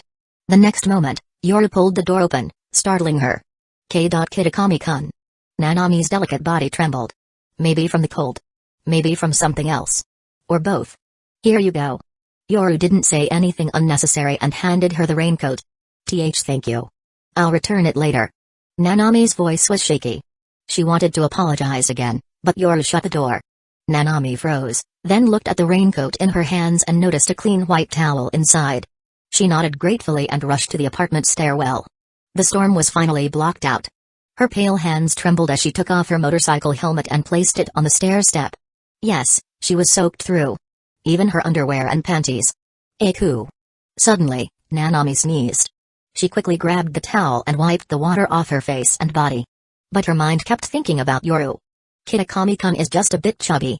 He's not as horrible or disgusting as people say. He's not a bad person at all. When I return the raincoat, I'll properly apologize and thank him. Those rumors at school. There must be some misunderstanding. Otherwise, he would have been expelled already. Nanami wrung the towel she'd used on her lower body with both hands. Splash. A small stream of water dripped from the towel. She felt immense guilt and remorse toward Yoru, and began to think of how she might make it up to him. What she could do to feel at peace. Her complicated emotions seemed to dull her sense of temperature. It didn't feel as cold anymore. Then, she folded the towel neatly, put on the thick raincoat, and dashed out into the rain. Friday's afternoon shift is over. If it rains tomorrow and the day after, I'll lose 2.5 days of income. Next week, I'll have to go to the supermarket at night and grab discounted food. And eat less for breakfast. While running through the rain, Nanami began planning her budget again. Yoru closed the door and treated the whole thing as a small, forgettable episode. He didn't dwell on it. He carried the 2 bags of food to the kitchen and stuffed them into the fridge. Then he began cooking his low-fat dinner. After feeding San-san a little, he rested for a bit and started exercising. Yoru knew that with his current weight, he wasn't suited for intense cardio, so he focused on planks, mountain climbers, and jumping jacks. After those, he did a bit of strength training, and an hour quickly passed. Exhausted, Yoru collapsed onto his bed. It wasn't even 8 p.m. yet. He remembered adding Megami online today, and excitedly rubbed his hands together, grinning foolishly. Nervously, he sent a greeting message. Yoru wasn't good at chatting with girls. Soon, Megami replied. The next day. Saturday. The rain cleared, and the skies were bright. Yoru woke up early, exercised, had breakfast, and cleaned the house. Megami was visiting tomorrow, and Yoru was going home for lunch today. Since it was still early, Yoru finished his homework and reviewed for another half hour. Around lunchtime, he left the apartment and took a bus back to Shinagawa. At noon, the 3 members of the Kitagawa family sat together at a dining table. Lunch was plentiful, but Yoru was somewhat distracted. On the TV, news about skyrocketing stock prices of companies under the Shinomiya Group played, along with coverage of politicians trying to curry favor. Even the financial venture capital firm where his father worked had shares in Shinomiya Group. Just thinking about the fact that Kaguya was the heiress to that group made Yoru sigh internally. Better focus on getting along with Kato-san instead. That mysterious treasure chest. After lunch, Yoru went for a stroll, carrying some beef jerky. It was homemade by his mother, Kitakami Megumi. Clean, hygienic, low-fat, and healthy. A perfect snack during his diet. While waiting for a traffic light at a street corner, a brown dachshund trotted over and sat obediently at his feet, panting and looking up at Yoru with eager, flattery-filled eyes. Here you go. Yoru tore off a small piece of jerky and fed it to the dog. Gomen, sorry about that. A familiar voice called from a distance. Uegahama-san? Yoru looked up and recognized her. Why yeah, it's Kitakami-kun. Sorry if Sable startled you. Uegahama looked a bit awkward as she sized him up. A classmate who was both familiar and unfamiliar. No, it's fine. See you. Yoru glanced at Sable, and when the light turned green, he left without another word. Chapter 35, The Gabriel to be conquered. It was the weekend, and the weather remained clear. Morning, Gabriel. Though it was nearly 10 a.m. Yoru greeted the girl before him. Yawn. Morning. Gabriel wore pajamas, her hair messy and eyes ringed with dark circles as she yawned. It was the first time Yoru had seen Gabriel in such a state. Something wrong? He asked. Yeah, I can't beat the final boss in this game. Is there a walkthrough? Gabriel pulled out a switch from behind her. It was the one Yoru had lent her. Walkthrough. Yoru blinked at the black-eyed version of Gabriel. So she wasn't very good at games after all. Who would have thought such a cute girl was also a gamer? Yeah, I'll send it over in a bit. Yoru didn't think much of it. Weekends were for playing anyway. Gabriel waved her hand and walked back without saying anything more. She closed the door behind her. Yoru took a shower to rinse off the sweat from working out, then found the walkthrough online and sent it to Gabriel. Not long after, he received a message from Megumi and rushed to answer the door. Sorry to intrude, Kitakami-kun. Megumi stood at the doorway with a calm expression, holding a small gift bag. Come in. There are slippers at the entrance. Yoru was a bit nervous. He hadn't expected Megumi to really come. A fat otaku like him, inviting a cute girl over. And they'd only met twice before. Kato-san really was easy to get along with. Do you live alone, Kitakami-kun? Kato took off her shoes, revealing dainty feet in short white socks as she curiously peeked inside. Yes. Yoru nodded and led her to the living room. San-san was already awake. His excuse for inviting her over. If San-san hadn't woken up, Yoru would have had to consider using artificial wake-up methods. Oh right, this is a little gift I brought for you. I thought you might like it. Megumi sat down and smiled softly as she placed the bag on the table. Thanks. Yoru sat beside her and opened the gift right away. In Japan, it was considered polite to open gifts in front of the giver and express thanks immediately. There are 2 kinds of cookies and 2 pieces of cake. I figured you'd like them, said Megumi. Thanks. Yoru saw the contents and immediately caught a whiff of the delicious scent. His thanks were a little awkward. He really did like these treats, no doubt. But during his diet, he even had to think twice about eating a piece of chocolate. Cookies and cakes were totally off limits. Yet he couldn't refuse. The struggle was real. Looks like she's gained weight again. At that moment, Megumi picked up the chubby cat San-san and gently petted her, giving off a very serene vibe. She's just big-boned, not fat. Yoru smiled and reached out to pet San-san's overly round head. Really? No way. Megumi was surprised, her small hand accidentally brushing against Yoru's. Yoru tensed up but nodded while watching Megumi's expression. She didn't seem to react much. Or maybe she didn't care at all. Yes, I took her to a pet clinic for vaccinations. Yoru said with a slight smile. Meow. San-san rolled on Megumi's soft thighs and let out a sweet purr. What do you usually do on weekends, Kato-san? Yoru asked casually. At the same time, a golden treasure chest slowly appeared above her head. The progress bar beneath it ticked up. About 1%. I usually stay home or go out alone. This is actually my first time visiting a classmate's house. Megumi looked up at Yoru with her usual flat expression. She wasn't good at showing emotion or talking to people. But when she was with Yoru, she didn't seem to have that problem. Huh? Then we're the same. Kato-san must be really popular, right? Yoru looked surprised. Not really. The girl sighed softly and shook her head. My name is plain, my looks are average, and my personality is almost invisible. No one in class pays attention to me. Even if someone remembers my name, they forget it after a few days. As she spoke, her tone grew a little downcast. Is that so? But I think you're really cute, Kato-san. Yoru blurted out without thinking. Megami's eyes widened, and the way she stroked the cat slowed down. I'll go get some fruit and drinks. Yoru realized his words were too direct and quickly stood up, heading to the kitchen in a hurry. Megami watched him disappear, then smiled softly. She brushed a strand of hair behind her ear, her face returning to its usual calm. So Kitakami-kun isn't as reserved as I thought. He can compliment people too. But, in his eyes, am I really that cute? In the kitchen, Yoru fumbled with fruit and drinks, glancing repeatedly toward the living room. Dang it, I blurted it out. She won't get mad, right? No, wait. I complimented her. Why would she get mad? Yoru scratched his head, feeling uneasy but unable to pinpoint why. After a bit of stalling, he finally brought out the drinks and fruit. Thanks. I'm really happy. Megami said as Yoru returned. Really? Yoru sat down again, a little awkwardly. They continued chatting. Yoru had thought Megami was the type of super popular girl he'd have nothing in common with. But their conversation turned out to be very enjoyable. Maybe lonely people are drawn to each other? Megami stayed at his place for about an hour, and soon it was lunchtime. Kato-san, want to grab lunch together?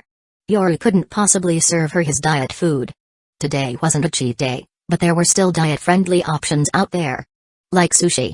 Just avoid too much rice. Or a beef burger. Just skip the sauce. Sure, let's go. Megami thought for a moment and agreed. After tidying up, Yoru and Megami headed out. Since Yoru wanted to spend more time with her, he suggested having lunch in Shibuya or Harajuku and then walking around afterward. Megami didn't refuse, but her calm expression made it hard for Yoru to read her thoughts. In truth, Megami was very happy. Having someone to talk to hang out with.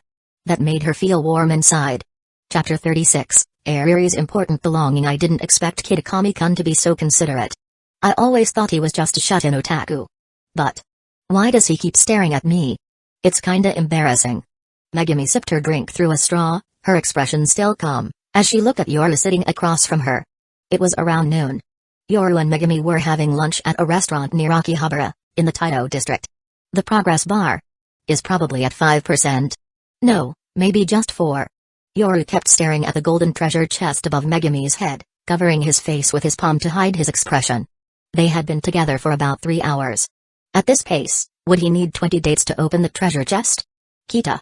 Yoru-kun, is there something on my face? Kato finally couldn't hold back. She put down her drink and asked shyly. Oh, no. I just spaced out for a second. Sorry. Want to stroll around Akihabara after this? Yoru was pulled out of his thoughts and quickly responded. Sure, I'll follow your lead. Megami nodded with a calm tone. The sunlight outside wasn't harsh. On the contrary, it was just right. After resting for a while in the restaurant, Yoru and Megami headed out. They split the bill evenly. In most parts of the world, dates were either split evenly or alternated with each person treating in turn. That's the correct way to approach dating. Akihabara. The so-called holy land of otaku culture. It used to be just a street for electronics, but over time, it evolved into a massive anime and manga shopping district. Yoru and Megami chose to walk there. From a distance, they could already see massive colorful billboards and posters hanging from tall buildings. All over the street, cute girls in maid outfits were handing out flyers, luring people into maid cafes to buy overpriced tamariz and coffee. Is this your first time here, Kato-san? Yoru watched her expression closely. At last, there was a hint of visible reaction. Yeah, I've heard about it before, but never visited. Megami's eyes sparkled as she took in the dazzling anime-filled street. A trace of curiosity emerged. Let me show you around and explain a few things. I've been here a few times. Yoru offered enthusiastically. Megami looked at him and nodded. This is Don Quijote. This ramen place is famous. This store rips off tourists. Second-hand figures cost about a third more here. All those posters on that column are from Genshin Impact. It's been trending hard lately. I think there's a Genshin cosplay event later. Yoru led Megami around the area and eventually stopped at a street corner. There was a directional sign and a notice board. Actually, Yoru hadn't told her everything. Besides the cosplay event, there was also a summer comic exhibition, which included R16 and R18 sections. Honestly, he wanted to check it out. Then let's go see it. Megami said, not particularly interested, but not opposed either. She had figured out what Yoru was thinking and went along with it. Alright. Yoru nodded. After a short rest, the two headed over. The cosplay event was open air and free to the public. There was a decent crowd. Yoru was about to lead Megumi in to take a look when he suddenly stopped. In the crowd not far away, a distinct golden treasure chest was walking straight toward them. Who is it? Kasumijoka Utaha? Shinomiya Kaguya? Or someone else entirely? Yoru paused, puzzled, and squeezed into the crowd. Leading Kato, they brushed shoulders with strangers as they approached the owner of the golden treasure chest. The girl's outfit was simple and low-key. She wore a white baseball cap, her pale skin glowing under the sun. Sawamura? She's into otaku stuff too? Yoru stopped as he recognized Ariri walking toward them. Ariri had spotted Yoru too. But right now, she had no time or interest in acknowledging him. She was focused on finding her lost backpack. It's all Aki's fault. Damn him. I wonder if he found it yet. I'm doomed. Ariri's eyes scanned the crowd in every direction. She looked at every passerby, every patch of ground, desperately hoping to find her missing backpack. The bag itself didn't matter. What mattered was what was inside, one of her heavily used draft sketchbooks as Irei Kashigawa. That sketchbook was vital. Yesterday, Ariri had visited her dear little sister, Sagiri, to exchange ideas on improving their art. She'd brought her sketchbook along. Normally, it stayed at home. This sketchbook was her source of inspiration. It was irreplaceable. What worried her the most was she couldn't remember if she had scribbled anything that might reveal her identity. She thought she hadn't, or had crossed it out, but now that it was gone, she couldn't be sure. What if someone familiar finds it, learns my identity, and tries to blackmail me? If people at school find out I'm a Jinchai artist, I'm done for. Dead. I could be expelled from Shuchen. And my dad's a diplomat. This would be a massive scandal. Ariri couldn't even imagine the consequences anymore. She's looking for someone? Yoru was a bit surprised as he turned and watched Ariri vanish into the crowd. This haughty rich lady bitch, wasn't she always snubbing him with her nose in the air? Beside him, Megumi glanced curiously between Ariri and Yoru. Let's keep going, Kato-san. Yoru led her back into the cosplay exhibition. In the distance, they spotted a classmate from Shuchen, a blonde gal named Kitagawa or something, excitedly snapping photos of cosplayers. And accidentally stepping on Yoru's foot. By the afternoon, it was past 3 p.m. Yoru and Megumi stood by a vending machine, each holding a bottle of cold drink. How was today? Yoru looked at Megumi and asked. Pretty good. I had fun. Megumi nodded without hesitation. Then let's hang out again sometime. A weight lifted off Yoru's heart. Just as they were about to leave, Tomoya, still helping Ariri look for her backpack, spotted Yoru. He suddenly remembered that Friday afternoon, Utaha-senpai had told him someone was following her. And standing right in front of him was the person suspected of stealing her stockings and panties. So, he hesitated, then quickly turned around and blocked Yoru and Megumi's path. You're Kitakami, right? The guy who stole Utaha-senpai's underwear? Tomoya adjusted his glasses and said to the big-bodied Yoru. He had no good feelings toward anyone who hurt Utaha, and he wasn't afraid of Yoru getting aggressive. After all, due to pressure from students, the school had already responded as to why Yoru hadn't been punished. Everyone knew the 2 conditions Yoru had to follow. If he attacked Tomoya, he would definitely be expelled. Tomoya had also heard others say Yoru was easy to push around. Timid, weak, and cowardly. Chapter 37, Hayasaka Ai's Punishment Game. Yoru stared blankly at the unfamiliar boy with black-rimmed glasses in front of him. He immediately assumed Tomoya was just another one of Utaha's admirers, here to pick a fight. I'm Kitakami Yoru. Do you need something? Yoru replied calmly. Are you the one who's been stalking Utaha-senpai? Tomoya swallowed nervously. He was a bit anxious too. Yoru's face went blank, the air falling completely silent. I've been stalking Kasumijoka Utaha. What the hell is this? His mind went blank as he stared at the stranger in front of him. Just watch yourself. Tomoya had only been probing. After all, Utaha-senpai had only suspected Yoru. He still had to help Ariri search for her bag. So Tomoya quickly turned and left. He didn't even glance once at Megumi, who stood beside Yoru. What a bizarre guy. Totally rude. And Kasumijoka Utaha is being stalked? Yoru finally came to his senses, his expression turning odd. His name is Aki Tomoya. Megumi said, frowning slightly. You know him? Yoru looked at her, curious. Yeah, we're in the same class, but I don't really know him well. Megumi said, her expression returning to calm. In his heart, Yoru marked Tomoya with a mental label, rude. Forget it, let's go. Yoru shook his head and put the matter out of his mind. Because of today's cosplay exhibition and release event, the streets of Akihabara were packed with people. Yoru used his large frame to shield Megumi, pushing their way through the crowd at the cosplay venue, advancing over 100 meters before the crowd finally thinned out.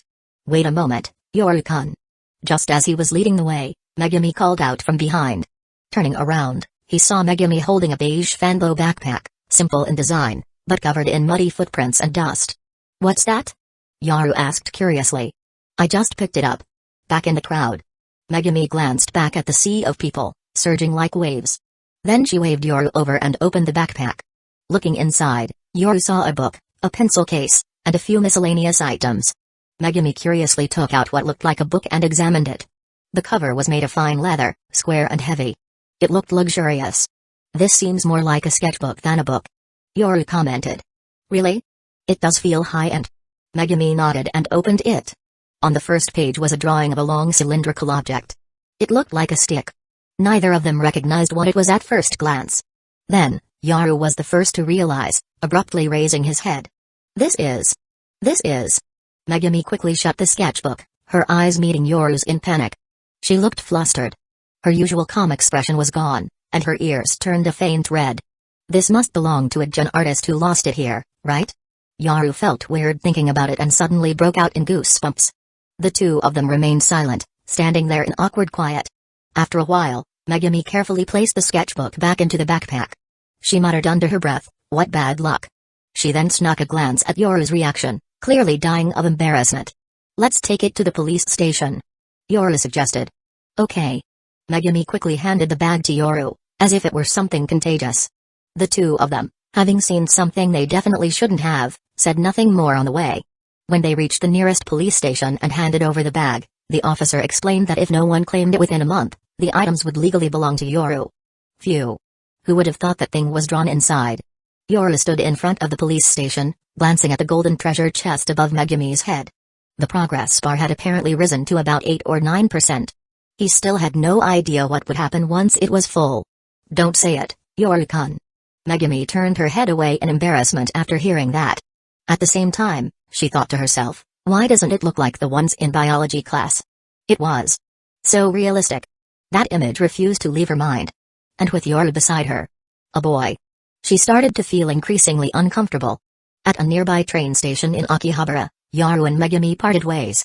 They were taking different trains home. Yoru came out of the restroom near the transfer platform and waited by the tracks. Not far away, a group of JK, high school, girls stood together, seemingly waiting for the same train. "Hey, look over there. Isn't that the gross fat otaku?" It is. He's waiting for a train? Should we mess with him? I've got an idea. Let's play rock paper scissors. Loser has to go confess to him." "Huh?" Among the girls, the most attractive one, a side ponytailed beauty named Hayasaka, looked shocked. The girls with her were, in name, her friends. At Shushin Academy, her persona was a cheerful, outgoing Jaiaru who got along with everyone. To maintain that fake image, Hayasaka had no choice but to occasionally hang out with these so-called friends. "Great idea, I'm in, hee. Me too. Just imagining that gross otaku's reaction when a cute girl confesses makes me laugh. Now I'm kinda looking forward to this." "Hayasaka, you in?" Someone called out to Hayasaka, who had spaced out for a moment. I'm in." Hayasaka's mouth twitched slightly as she inwardly ridiculed her fake friends for their twisted sense of humor. The thought of her first ever confession going to someone like Yoru, a disgusting fat otaku, made her eyelids twitch violently. She had done her research on Yoru, shopping history, habits, everything. She knew him well. But whatever. It was just a game. She wasn't actually going to fall for Yoru. Hayasaka tried to comfort herself. Rock paper scissors. The JKJR group was excited. After all, it wasn't real. Just a silly game, forcing themselves to say one sentence. "Rock." Hayasaka chose rock. "Yes. I won." Hayasaka's lips twitched as the Jaiaru across from her jumped in excitement. "It's okay. There's still a chance." Hayasaka took a deep breath and turned to her next opponent. Scissors. In the next second, the side ponytailed blonde Jaiaru froze. Her fair, delicate hands stayed in the scissors pose, and a feeling of helpless despair rose up within her. "By the way, Hayasaka is so pretty. Does she have a boyfriend?" "No idea, but a lot of guys chase her. She doesn't seem into boys, though." Hayasaka's fake Jaiaru friends watched her from behind with mischievous smirks, snapping photos on their phones. Yo. Yoru, playing on his phone, heard someone calling him. He turned around and recognized Hayasaka. Her pretty face looked stiff, almost twisted. Yoru froze. There was also a golden treasure chest floating above Hayasaka's head. Okay, let's get this over with. Just say it, Hayasaka gritted her teeth and shouted internally, then quickly bent forward. Kitakami-kun, please go out with me. Her voice wasn't loud, but Yoru heard every word clearly. Huh? Yoru jumped in shock, thinking he'd misheard. Just then, a burst of laughter rang out from nearby. Don't tell anyone. It was just a punishment game. Hayasaka snapped coldly at Yoru, then ran off. Only then did Yoru realize he'd been made the butt of a joke. He clenched his fists in frustration. But why did someone like Hayasaka, who had nothing to do with him, also have a golden treasure chest? Chapter 38, Ariri's nightmare. In a luxurious Simmons bed, Ariri, dressed in pajamas, lay fast asleep, her brows tightly furrowed and her body trembling occasionally. Suddenly, like someone drowning, she jerked upright from the bed. Her clear blue eyes widened in fear, her face pale like she had seen a ghost. Phew. Sitting weakly on the bed, she exhaled a fragrant breath and wiped the sweat from her forehead. She had just woken from a nightmare. In the dream, someone at school had found her lost sketchbook. She had accidentally left some identifying information inside. Something that could expose her identity. And couldn't remember if she had erased it. The person who found it figured out who she was, Sawamura Spencer Ariri. After school, he followed her home. With her diplomat parents away, he climbed in through the window and used that information to threaten her. He was a fat, greasy otaku, with long hair covering his face. Petite Ariri had no way of resisting him. He pinned her to the bed, grabbed her twin tails, and she couldn't fight back. Completely helpless and terrified. The otaku even spanked her a few times, laughing maniacally. Just as he was about to go further, she woke up.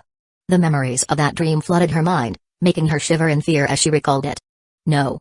That's not real. Why would I dream about that? So weird. I heard the stranger the dream, the more likely it is to come true. That can't be right, right? Was it guilt? Ariri's face turned pale as she swallowed hard and rummaged for her phone on the bedside table. It was Monday, just after 6 in the morning. Ariri sat quietly for a while before she finally calmed down, color gradually returning to her delicate face. At the same time, Yoru woke up. He brushed his teeth, washed his face, made breakfast and lunch. He added some cat food and shredded chicken breast to San's bowl. After finishing everything, there was still plenty of time. Yoru sat idly on the sofa, petting the still sleeping San while browsing the school forum. There were far fewer posts about him now. People were slowly forgetting about that incident. But Yoru couldn't forget what Utaha and Kaguya had done to him. Of course, the one he hated most was that damned culprit. Originally, he thought the trail led to Ariri, but it turned out to be a misunderstanding, all that excitement for nothing. Someone like Megumi couldn't possibly be a bad person, right? As for Hayasaka, her confession seemed like just a prank. Not a bad girl either? Compared to the first two, the most urgent thing now was to build a good relationship with Megumi and open the golden treasure chest floating above her head. Yoru muttered quietly to himself. Then, he came across a video online. The one of Hayasaka messing with him by pretending to confess yesterday. It was, in fact, the first time he had ever been confessed to. Even if it was just a prank. Speaking of which, the cake and cookies Megumi gave me are still in the fridge. Yoru remembered and went to the kitchen. He opened the fridge and saw the items still sitting there, untouched. Cakes can't be stored for too long, though cookies can last about a month if sealed properly. Maybe I'll ask Gabriel if she wants them. I can't eat them. Yoru patted his belly with regret. He closed the fridge and went to knock on Gabriel's door. Good morning, Gabriel. It's me. Yoru called. In his mind, he added, still not up yet? I heard you. Just a second. Gabriel's voice came from inside almost immediately. About 2 minutes later, Gabriel opened the door in a hurry. Morning. What's up? She stared at Yoru, hair a complete mess, clearly wondering what he wanted. Was she brushing her teeth or getting dressed? Doesn't look like she just woke up. What Yoru didn't know was that Gabriel had stayed up late last night playing the game he lent her. She had already reached the boss stage. This morning, she got up early to continue her progress.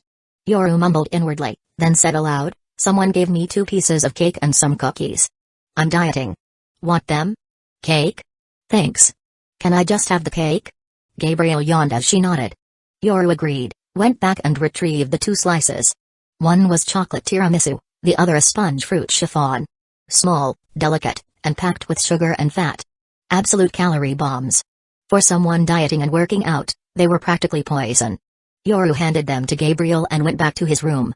After browsing the news for a bit, Yoru and Gabriel headed to school together. I've reached the bus stage, but I'm stuck. That fast? Hee, I guess I've got talent for games. It's so fun. I think it's super fun too, but I have to quit. Hey, Kitakami-kun, what's the most popular game right now? From the apartment, through the train ride, and all the way to school, Gabriel enthusiastically chatted with Yoru about games. It made Yoru feel like Gabriel was a sheltered rich girl who had just started exploring the outside world and its fun things. She was interested in everything and had low resistance to temptation. Thinking back to when he first met her. Her angelic demeanor, gentle personality. Maybe she really was. While pondering this, Yoru arrived at Shuchin Academy with Gabriel. They said goodbye and went their separate ways. Yoru walked to class alone. Kitakami-kun. Just before reaching the building, along a path lined with blooming flowers, someone called out to him. You're the girl from the other day, right? Yoru looked puzzled at first, then squinted his eyes to confirm. Yes. I'm Aoyama Nanami from Class 2A. Thank you for the other day, Kitakami-kun. Nanami stood beside him, nodding earnestly. I washed and dried your raincoat and towel. I didn't bring them to school today, but I'll return them after school later. Okay. Yoru responded casually. Then I won't bother you. See you later. Nanami glanced at Yoru, trying to gauge his reaction as she spoke.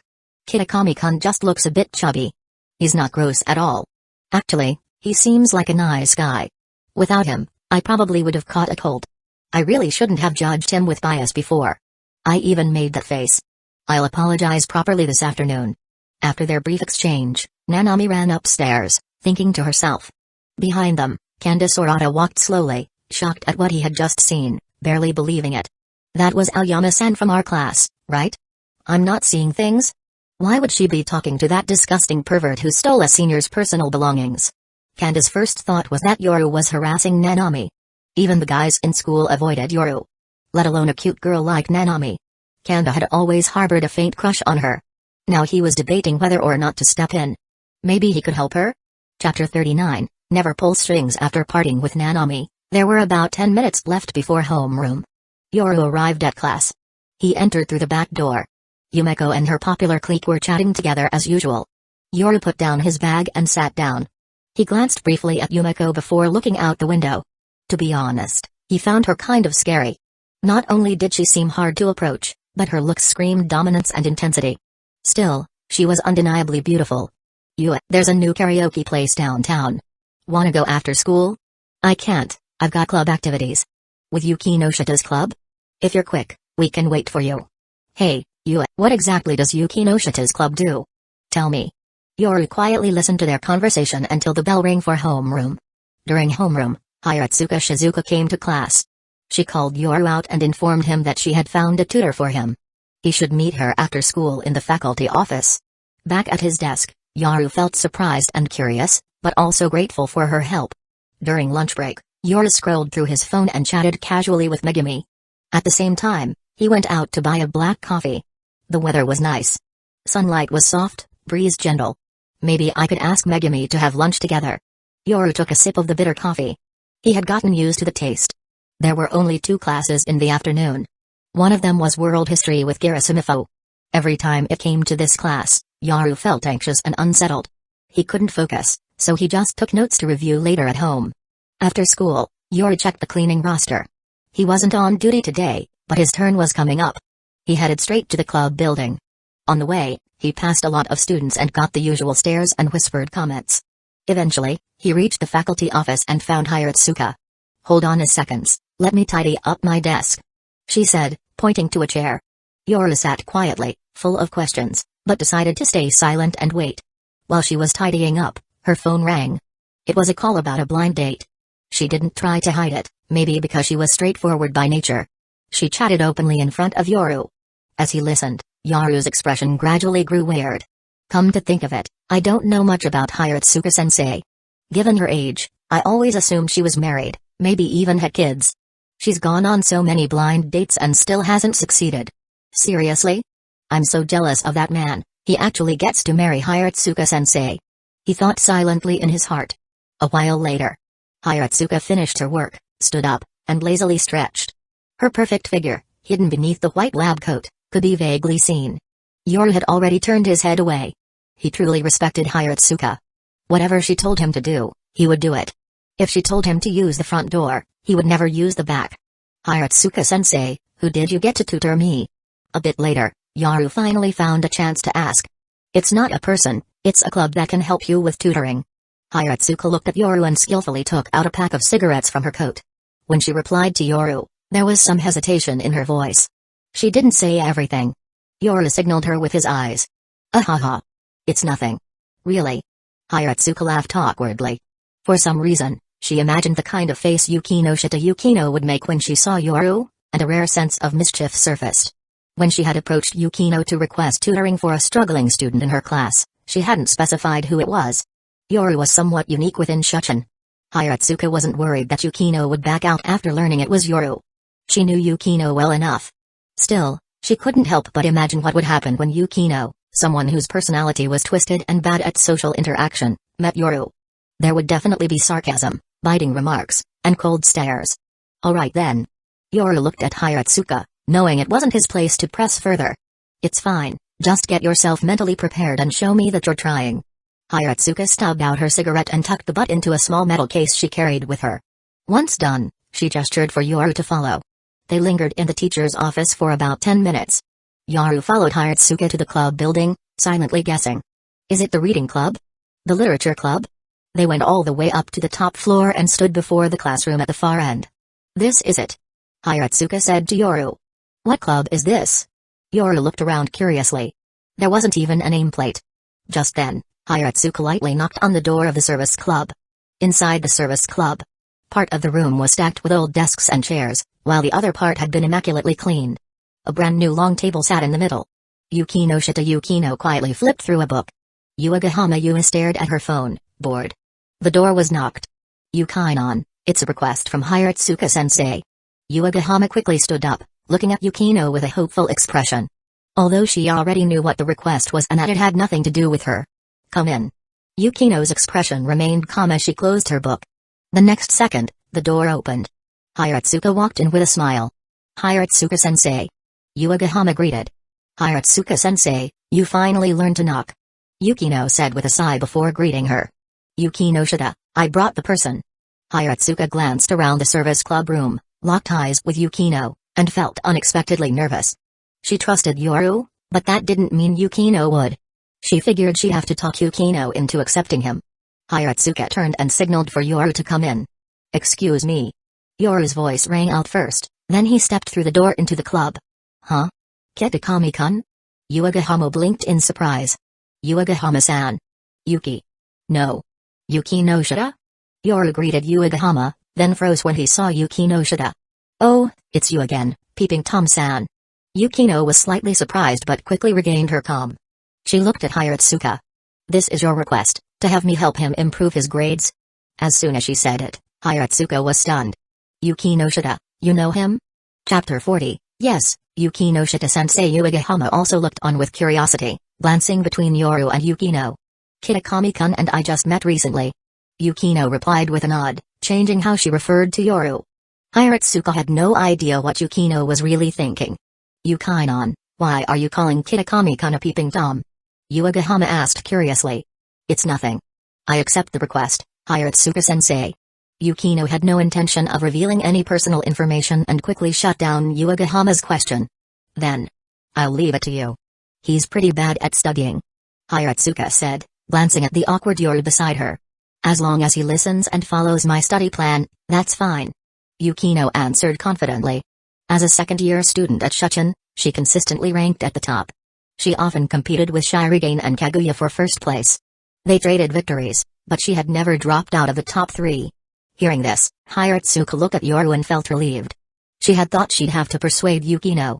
She didn't expect that the two already knew each other, even if only a little. Also, what's this about being a peeping Tom? Hiratsuka had wanted to ask but wisely decided not to. I'll do my best. Yoru finally spoke. Then I'll leave you to it. Don't let me down. Hiratsuka smiled, patting Yoru on the shoulder before turning to go. You can sit down now. Yukino said, motioning for him to find a seat. I'll help you. Yuagahama was quick to grab a clean chair and place it by the table. Thanks again for stopping my puppy that day," she added. "It was just greedy for snacks, that's all." Yoru replied with a shake of his head.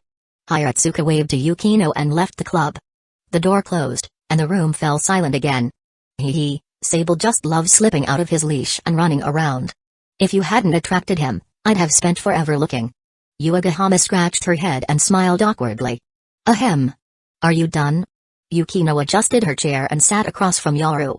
The moment she spoke, Yuagahama gave an apologetic smile and shut her mouth. Tell me your grades. Which subjects are you good at? Yukino didn't waste time. As she studied the plump Yoru, she went straight to the point. Yoru answered truthfully. He knew his grades were poor, nearly at the bottom. Only in Japanese and geography did he occasionally pass. In Japan, passing wasn't based on the raw score, but on half the class average. If the average was 80, then 40 was passing. Different schools had slightly different standards, but they were mostly similar. After hearing his answer, Yukino's brow twitched slightly, and she began to think. Yoru and Yuagahama exchanged a glance and kept quiet. Soon, Yukino wrote a few questions on paper and pushed it toward Yoru. The room quieted, leaving only the occasional sound of pen on paper. Yoru answered slowly. Yukino reopened her book. I am a cat by Natsume Soseki. Yukino, can I ask how you met Kitakami-kun? Yuagahama leaned closer, curiosity getting the better of her. It was hard to imagine. One was a notorious fat loner, the other was the school's top-tier ice beauty. At a pet clinic. I work there during summer and winter breaks. Yukino glanced sideways at Yoru, feeling strangely flustered. She had hugged his cat, nuzzled it, gushed about how cute it was. And he saw all of it. Just imagining Yoru secretly laughing to himself. So that icy beauty Yukino at school is actually like this behind the scenes. Made her skin crawl with goosebumps. Then Kitakami-kun must have a pet too. Yuagahama nodded softly. She actually wanted to ask about the whole peeping Tom thing. Yukino had called him a peeping Tom, but she didn't seem angry about it, so it probably wasn't anything serious. Yes, I've finished answering. Yoru said as he glanced at Yuagahama, who often hung around with Yumeko. He then pushed the paper toward Yukino. Better than I expected. Yukino said after glancing at the answers. She looked up and stared straight at Yoru. I understand your level now. I'll go home and organize some of my old review materials and key learning points. You can use them for self-study. I'll also come up with a tailored plan for you. You'd better come to the service club every afternoon so I can supervise your study. Understood? Yes. No problem. Yukino's serious tone and expression were intense and pressured. So scary, Yukinon's like a teacher. Right? Yukino Shita-sensei? Yuagahama chuckled lightly. Yoru breathed a sigh of relief, smiling as he looked around the service club room. His gaze landed on Yukino and Yuagahama Yua. That's when it hit him. If he was coming to this club every afternoon, wouldn't that mean he'd be spending time every day with a cold, untouchable goddess that so many people in school secretly admired and dreamed of just exchanging a word with?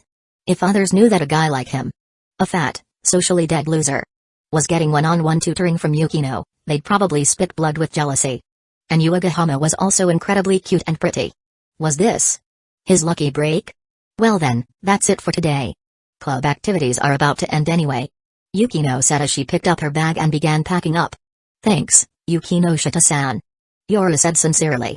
With a responsible and top-performing tutor like her helping him, maybe his grades really could improve significantly.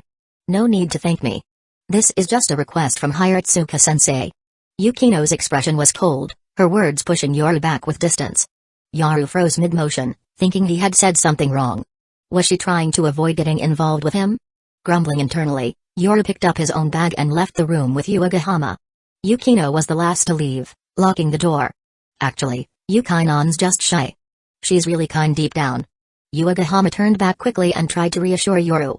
Chapter 41, Yuagahama wants to build a good relationship at the school gate. Yuagahama and Yukino walked ahead while Yoru followed quietly, keeping a safe distance behind and watching the two beautiful girls walk in front of him. The nearest train station to Shuchin was at the end of the nearby shopping district. On the way, Yuagahama was messaging Yumeko. Their popular kids group had made plans to go to karaoke together. Yuagahama had apparently invited Yukino, hoping she could mend her relationship with Yumeko. But Yukino declined and left first. Yoru, following behind, heard the gist of it. Sigh. Yukinon and Yumeko. Yuagahama sighed and sent Yumeko her location. She couldn't find the karaoke place. Kitakami-kun, wait a second. Yuagahama called out as Yoru passed by. What is it? Yoru stopped. Well. Why does Yukainon call you a peeping Tom? Yuagahama nervously poked her index fingers together, cautiously testing the waters. She was really curious. If I told you, Yuki no Shita would probably kill me, right? Yoru exaggerated in his mind, giving a troubled smile. Ah, really? You can't say? Yuagahama stepped forward with a disappointed look. I just found out a little secret of Yuki no Shita's. It's nothing big. Yoru said, spreading his hands. Alright, see you then. Yuagahama didn't ask further. Pushing it more would be rude. Yoru nodded and left. Across the street in the shopping district, not far away, Yumeko and Debina had received Yuagahama's message and came out to meet her. Just as they walked out and found Yuagahama, they saw her talking with Yoru. Isn't that Kit Takami-kun? Ebina murmured curiously. What the heck? Why is Yui with him? Don't tell me she's being harassed. Yumeko pursed her glossy pink lips and twirled her golden hair with a finger. She knew her best friend Yuagahama very well. She was the kind of person who bottled things up and never spoke her mind. Just silently enduring everything. Hina, let's go. Yumeko said to Ebina. After Yoru left, Yuagahama, standing across the street, looked a little downcast from not getting an answer. She wanted to build a better relationship with Yukino. To understand her, to become true friends. Like how she and Yumeko were. But she always felt there was a quiet distance between herself and Yukino. Yumeko and Debina appeared behind her, waving. Yumeko, Hina. Yuagahama greeted, still a bit dispirited. They noticed it right away. Hina, don't ask her directly later. Try to feel her out. If you're too direct, and something really is going on, Yui will just hide it from us. Yumeko warned. Despite her strong, overbearing personality on the surface, Yumeko really cared about her friends. Standing before Yuagahama, Yumeko looked at her best friend's expression and casually asked, Club activities took that long? There was a bit of a delay, that's all. Yuagahama said while scratching her head. The three crossed the street together. Why don't you look happy? Ebina hugged Yuagahama's arm tightly, her ample chest squishing without restraint. Really? I'm fine, totally fine. Yuagahama replied, a little baffled. She was just a tiny bit disappointed, not anything that obvious, right? Since it involved Yukino, she wouldn't bring it up with Yumeko. Yumeko and Debina exchanged a glance and thought to themselves. Maybe we misunderstood? That fatty loser probably wouldn't dare mess with you, right?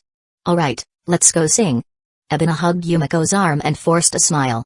A moment later, Yumeko and Yuagahama also smiled. Soon after, Yoru returned home. Still taking off his shoes at the entrance, San came running out from the living room, meowing loudly to welcome her owner. Good girl. Yoru slipped on his slippers and scooped San up into his arms. Her fur was shiny and smooth, her body round and soft, with bright amber eyes. When people get fat, they're ugly. When cats get fat, they're adorable. Yoru sat down on the living room sofa, still holding San. You're so cute. How could someone abandon you? Who was your previous owner? Or maybe you were naughty and snuck out, then couldn't find your way home? He turned on the TV, lifted San's front paws with his fingers, and rubbed his forehead against her round, fuzzy head.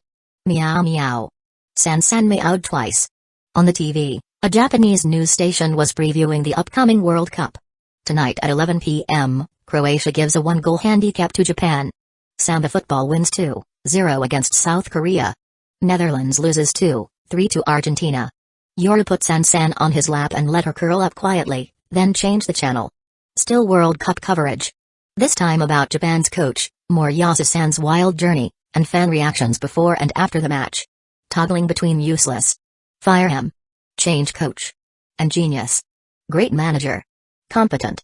Yoru chuckled and kept watching the news a little longer before starting his review. With Yuki no Shita tutoring me, I should improve quickly, right? He sat at his desk, opened his textbooks and notes, and muttered to himself for comfort. Still, he felt uncertain. Kaguya Shinomiya. Phew. Yoru's eyes gleamed dangerously as he muttered with a touch of self-mockery, if only I had the invisibility powers of a hentai protagonist. Meanwhile, in the Shuchin student council room. After finishing her student council duties, Kaguya was chatting with Fujiwara when she suddenly sneezed. Did I catch a cold recently? She murmured, covering her mouth. By the way, Shinomiya, that student named Kitakami. Did you handle his case back then? Drawn by the sneeze, Shire again looked up from the school forum. He had just seen the prank confession video between Hayasaka and Yoru and asked about it. At Shuchin, The student council held immense power, managing almost all school matters. They could even propose changes to major school regulations, call school-wide votes, or alter minor rules. "I handled it, President," Kaguya replied. Shirogane simply nodded. Chapter 42, Dirty Places. Yoru had just reviewed his lessons and finished the small amount of homework he had. He lay sprawled on his bed. Am I forgetting something? Staring at the white ceiling in a daze, Yoru felt like something unimportant was slipping his mind. He couldn't recall it. Forget it. He rolled over, reached for the drawer in his bedside table, and rummaged inside without looking. He pulled out 2 hentai books. One was set in a school where the gender ratio favored girls. The lone male student was bullied by female students and teachers, extorted, until he obtained a magical item that let him impregnate them in revenge. The other was about hypnotizing and impregnating a teacher, also from the perspective of a fat, bullied loser. Just like him. Every day, he struggled with dieting.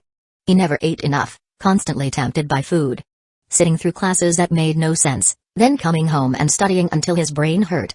The torment wore him down mentally and physically. Sigh. He flipped through the books again, though he already knew every scene by heart, then placed them back in the drawer. If only I had some kind of magical tool or ability like that. Yoru murmured as he rolled onto his back. Of course, he still considered himself a decent person. If he had such power, he'd try to restrain himself. He couldn't use it on Hiratsuka-sensei, Yukino, Megumi, or Gabriel. Right? But if it were Kasumijoka Utaha or Shinomiya Kaguya? He imagined it and narrowed his eyes. After a moment of hesitation, a determined look settled on his face. He'd show no mercy. Decisive, ruthless, a river of blood. A real-life hentai scenario. Hey. Thinking like this, I kind of hate myself. He went silent for a bit, then chuckled and thought of Megumi. Time passed quietly. Yoru lay on his bed for a while longer, then gave up on his fantasies and forced himself to get up. As tempting as sleep was, he couldn't go to bed just yet.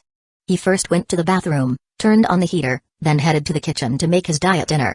He cooked his usual portion of rice. Then he took out 2 eggs and half an onion, beat the eggs, diced the onion, and added a bit of oil to the pan. He stir-fried some chicken, added the onion, and seasoned with soy sauce and salt. He also grabbed a box of sugar-free yogurt from the fridge. Good for digestion and supposedly helpful for dieting. He tore off a small piece of leftover baguette from breakfast and soaked it in the yogurt. How should I deal with these 2 bags of cookies? Yoru stared at the top shelf of the fridge and then closed it. After setting his meal, he poured some cat food for San-san, then picked her up and sat down in front of the TV. He had a habit. He always showered before eating. It felt more refreshing that way. After exercising at night, he usually just rinsed off with water. San-san, I'm so jealous of you. You've got food and water, nothing to worry about, and you're even cute. Yoru gently stroked San-san's head and turned on the TV. Unfortunately, Japan had lost. They had gone to a penalty shootout and completely blew it. No technique or quality at all. The news showed netizens angrily ranting. Yoru watched idly as he waited for the bathroom heater to warm the water so he could take a relaxing bath.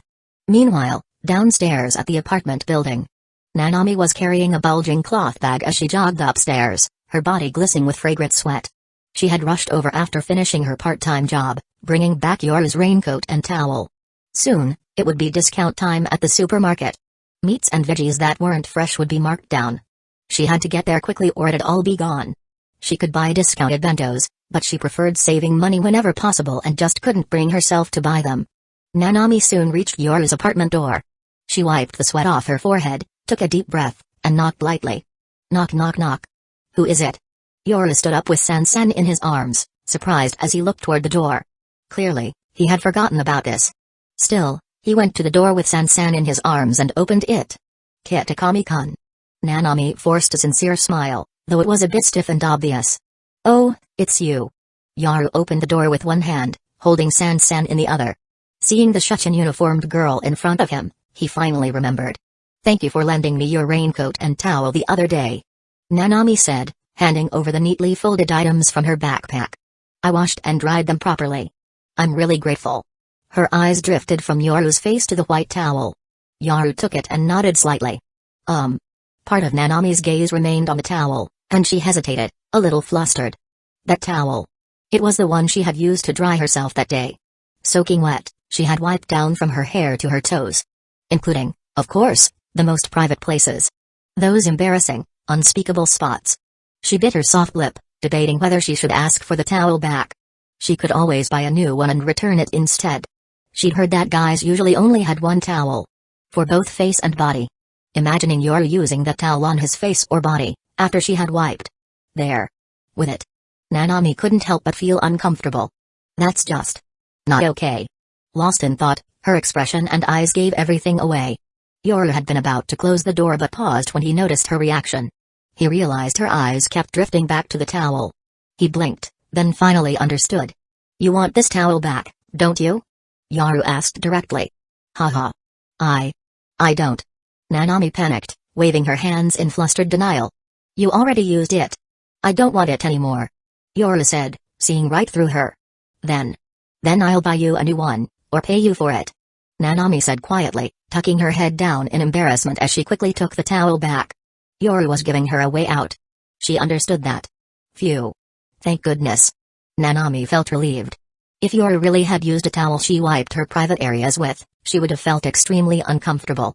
It had nothing to do with whether she liked him or not. And besides, she didn't like anyone. Not yet. Chapter 43, Yuri's good little sister. If you're paying for it, then don't bother.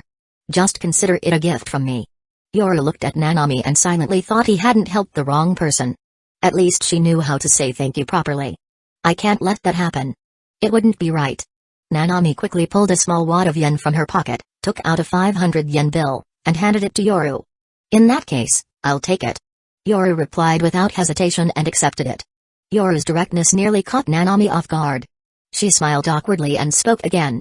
And also, about that day, I'm really sorry for the look I showed, Kitakami-kun. I swear, I didn't do it on purpose. I didn't mean it like that. Her voice grew softer and less confident as she apologized while watching Yoru's round face for any change in expression. Kitakami-kun helped me so much, yet I showed him that kind of face and even had those thoughts about him. I was definitely too much. She lowered her head slightly, staring at the white towel in her hands, gripping it tightly, overwhelmed by guilt. She just wanted to sincerely apologize and hoped for Yoru's forgiveness. But Yoru's expression didn't change. He was frozen in place. It's fine. Only after a moment did he snap out of it. Somehow, Nanami was starting to look more pleasing to him. Nanami let out a sigh of relief and gave a soft, natural laugh.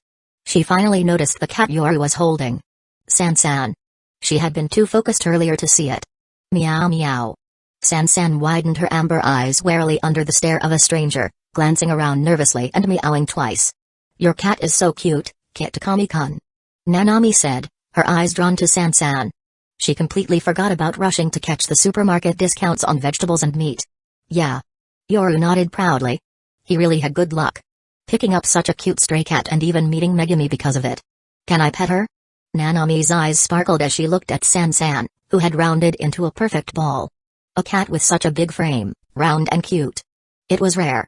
Objectively speaking, among cats, regardless of breed, San-san's cuteness was top tier. Sure, but you'll have to ask her first. Yoru crouched down and gently set San-san on the floor. Meow. Meow. San-san stared at Nanami, a bit on guard, then glanced back at Yoru. Nanami slowly reached out, trying to look as non-threatening as possible. Finally, she managed to touch San-san's round head. It reminded her of her treasured Tora plushie.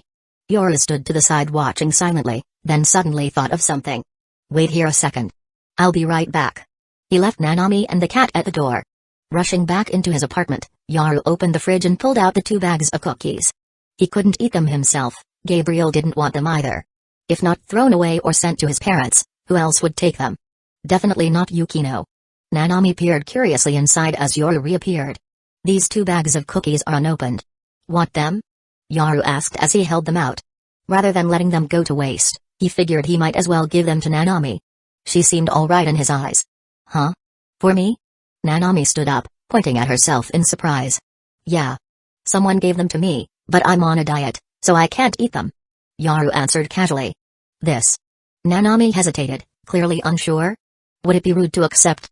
But Yoru said he didn't need them and was dieting.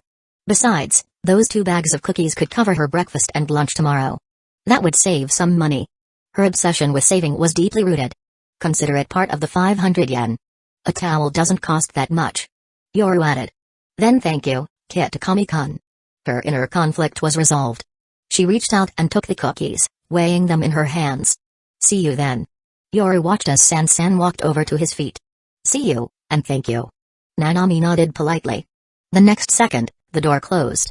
Staring at it, Nanami sighed in relief. A smile crept across her face. Didn't think Kitakami-kun would be this easy to talk to. Wait. The supermarket discounts. Only then did she remember what she was rushing for and quickly ran off. Yoru returned to the living room with San, then headed for a relaxing bath. Meanwhile, Yuri still hadn't gone to the art club today. Her important art book had gone missing, and she had a weird nightmare. She wasn't in the right mood to create anything. Yuri, want something to eat? A woman who looked almost exactly like Yuri, but more mature, came over with a plate of sweets. It was Sawamura Sayuri. No. Yuri curled up on a plush luxury sofa, hugging her knees with a cushion over them. Have a bite, it'll cheer you up, Sayuri urged. Lately, Yuri had seemed off. No thanks, Mom. I'm going to see Sayuri. Yuri shook her head gloomily, got up, and headed upstairs. A while later, she came back down with her school bag and a change of clothes. Be careful, Sayuri reminded her. I will. Yuri stepped outside. It was late April in Tokyo, and the sun usually set around 7 p.m. It was already about that time. Sayuri's place was a bit far, and Yuri didn't plan to come home tonight. She'd just sleep over. She'd been doing this for a long time. She stopped along the way to buy a big bag of instant meals and snacks, then took the train for an hour and walked a bit further until she arrived at Sayuri's home in Edagawa Ward. It was already fully dark. Yuri unlocked the front gate with her key and stepped into the yard. Sayuri, I'm here. She called out into the house, having messaged Sayuri in advance. Yuri nay. Sayuri opened the door slightly and peeked out, her pink lips trembling a bit. She called out Yuri's name, but too softly for her to hear. Sayuri. Hee hee. Yuri squeezed in through the door crack, forcing a smile. Sayuri didn't respond at first. Instead, she quickly locked the door behind them. Watching her, Yuri couldn't help but feel a twinge of sorrow. Her precious little sister and best friend really had the worst luck. She grew up in a single-parent household. Just when she finally got a stepfather and stepbrother, they were all killed in a car accident just a month later. Now she was alone, taken care of by her aunt.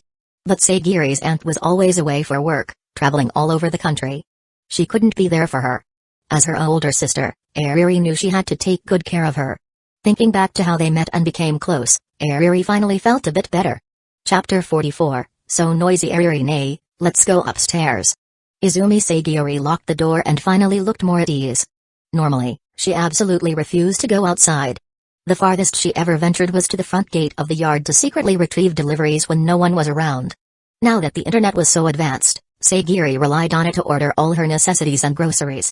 And when that didn't work, Yuri helped her out. Okay.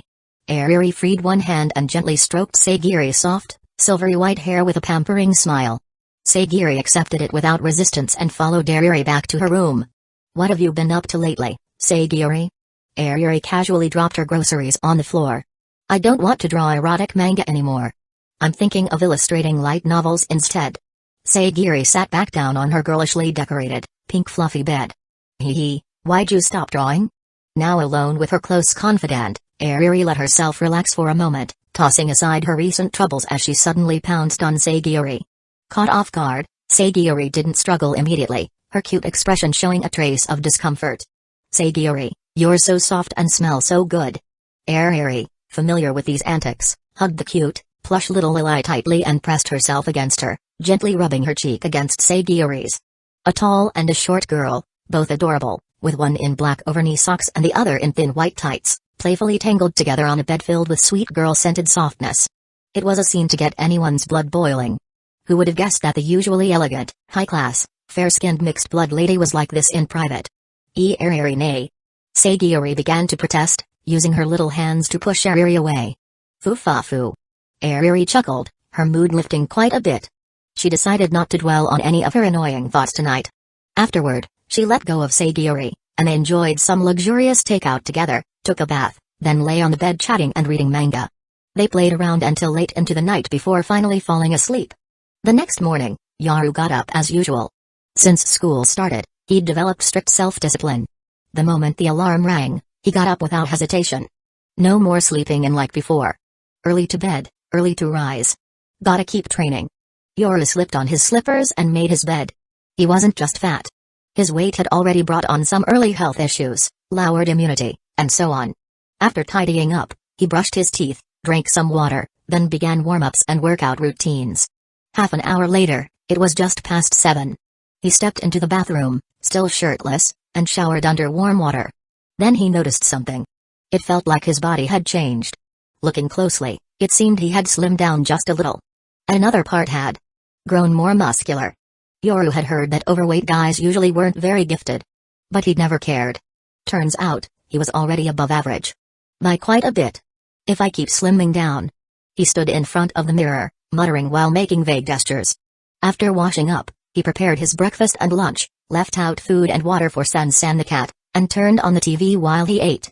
Then Gabriel knocked on the door. "Morning, Gabriel." Yoru greeted her. "Here, I finished that game cartridge." Returning it. Gabriel handed it over. "Didn't sleep well?" Yoru noticed she looked a bit tired and took the cartridge. "Yeah, but I'm fine."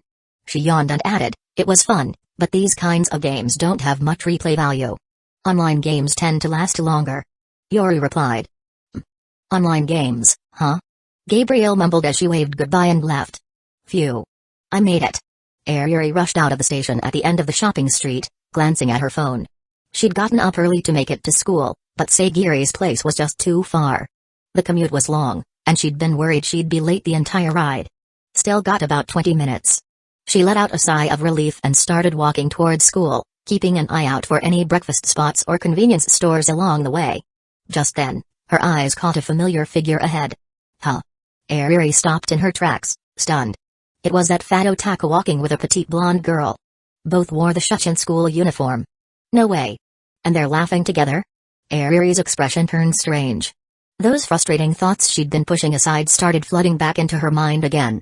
When Yoru arrived in class, morning reading was about to begin. He set down his bag and pulled out his phone. He felt someone staring at him. Turning his head, he met the emerald green eyes of his pretty blonde deskmate, Yumiko. What is it? Yoru blinked, seeing Yumiko scanning him up and down like she was inspecting some exotic animal in a zoo. Nothing. Yumiko muttered, shifting her gaze to Yuagahama. So weird. Yoru sighed and murmured. After morning reading, during the break between classes, Yoru pulled out his phone and sent a short message to Megumi, anxiously awaiting her reply. In the classroom, Megumi sat quietly at her desk. While most people used the short break to stretch and chat, she had no clue what to do. Resting her chin on one hand, she blankly watched the classroom scene. Ding. Dong. Her phone buzzed inside her bag. Since she almost never got messages from anyone, she figured it was an ad or app notification. Bored, she pulled it out. And to her surprise, it was a message from Yoru-kun. Yoru-kun. He actually remembered me. She smiled faintly, recalling their outing last weekend, then typed a short reply. Hugging her phone to her chest, Megumi felt a calm warmth. Everything was nice. Except for the noise. She glanced toward the classroom entrance. Tomoyo was at it again, preaching anime to random classmates. Normally Megumi didn't mind, but today she was starting to understand why some girls didn't like Tomoyo. She remembered his rude behavior the other day and now the obnoxious scene in class. So noisy. Megumi murmured. Chapter 45, Summoning Courage. Lunchtime. Yoru sat at his desk, eating the latest version of his calorie-conscious meal. Not tasty, but not terrible either. He'd gotten used to it. After eating, he checked Megumi's reply, then stood up. Nice weather. He muttered, stepping out through the rear door of the classroom and looking up at the bright blue sky. Heading downstairs, he passed by the neighboring class and subconsciously glanced toward the window. Yuri was sitting there. So his suspicion had been wrong. The mysterious golden treasure chest had nothing to do with that bad girl theory. Otherwise, Yuri would have been the prime suspect. But Megumi also had a golden chest above her head. There's no way she was a bad girl. Same for Hayasaka, who once played a prank confessing to him. She had one too.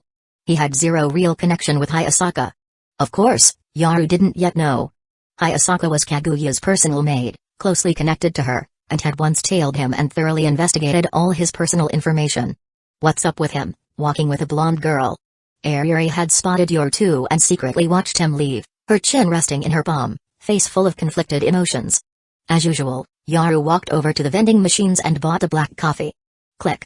With a soft click, Yoru pulled open the ring tab and took a sip, his face expressionless. The smooth, bitter black coffee slid down his throat. Doesn't seem like bitter coffee sells very well. He muttered, glancing at the vending machine where the same brand was still well stocked. After checking his phone, he thought for a moment, then bought a sweet, fruity juice more suited to the average taste and stuffed it into his pocket. As he was leaving, he ran into two familiar faces. At least, familiar to him. The girls didn't recognize him. But Yoru remembered them very clearly. The one with twin ponytails tied in red ribbons. Her name was also San-san, same as his cat. Yeah, San-san, let's go check it out this weekend, okay? No thanks. After what happened, I'm just not in the mood. It's all my fault for not keeping a better eye on it. As he passed them, Yoru could faintly hear their conversation.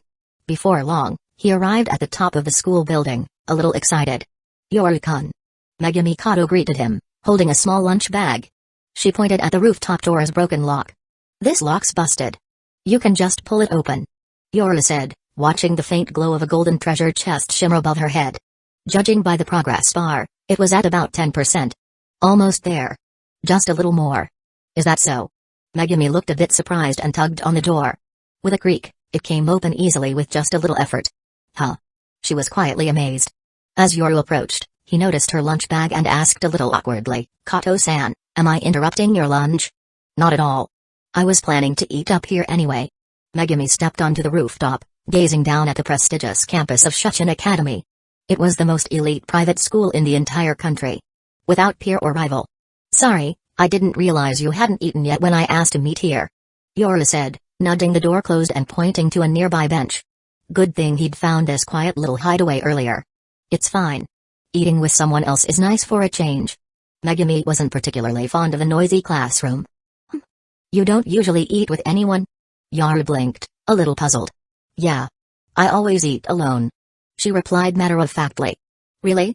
I figured someone like you would be really popular. He sat beside her, genuinely surprised. Well. Megumi tilted her head, quietly facing Yoru.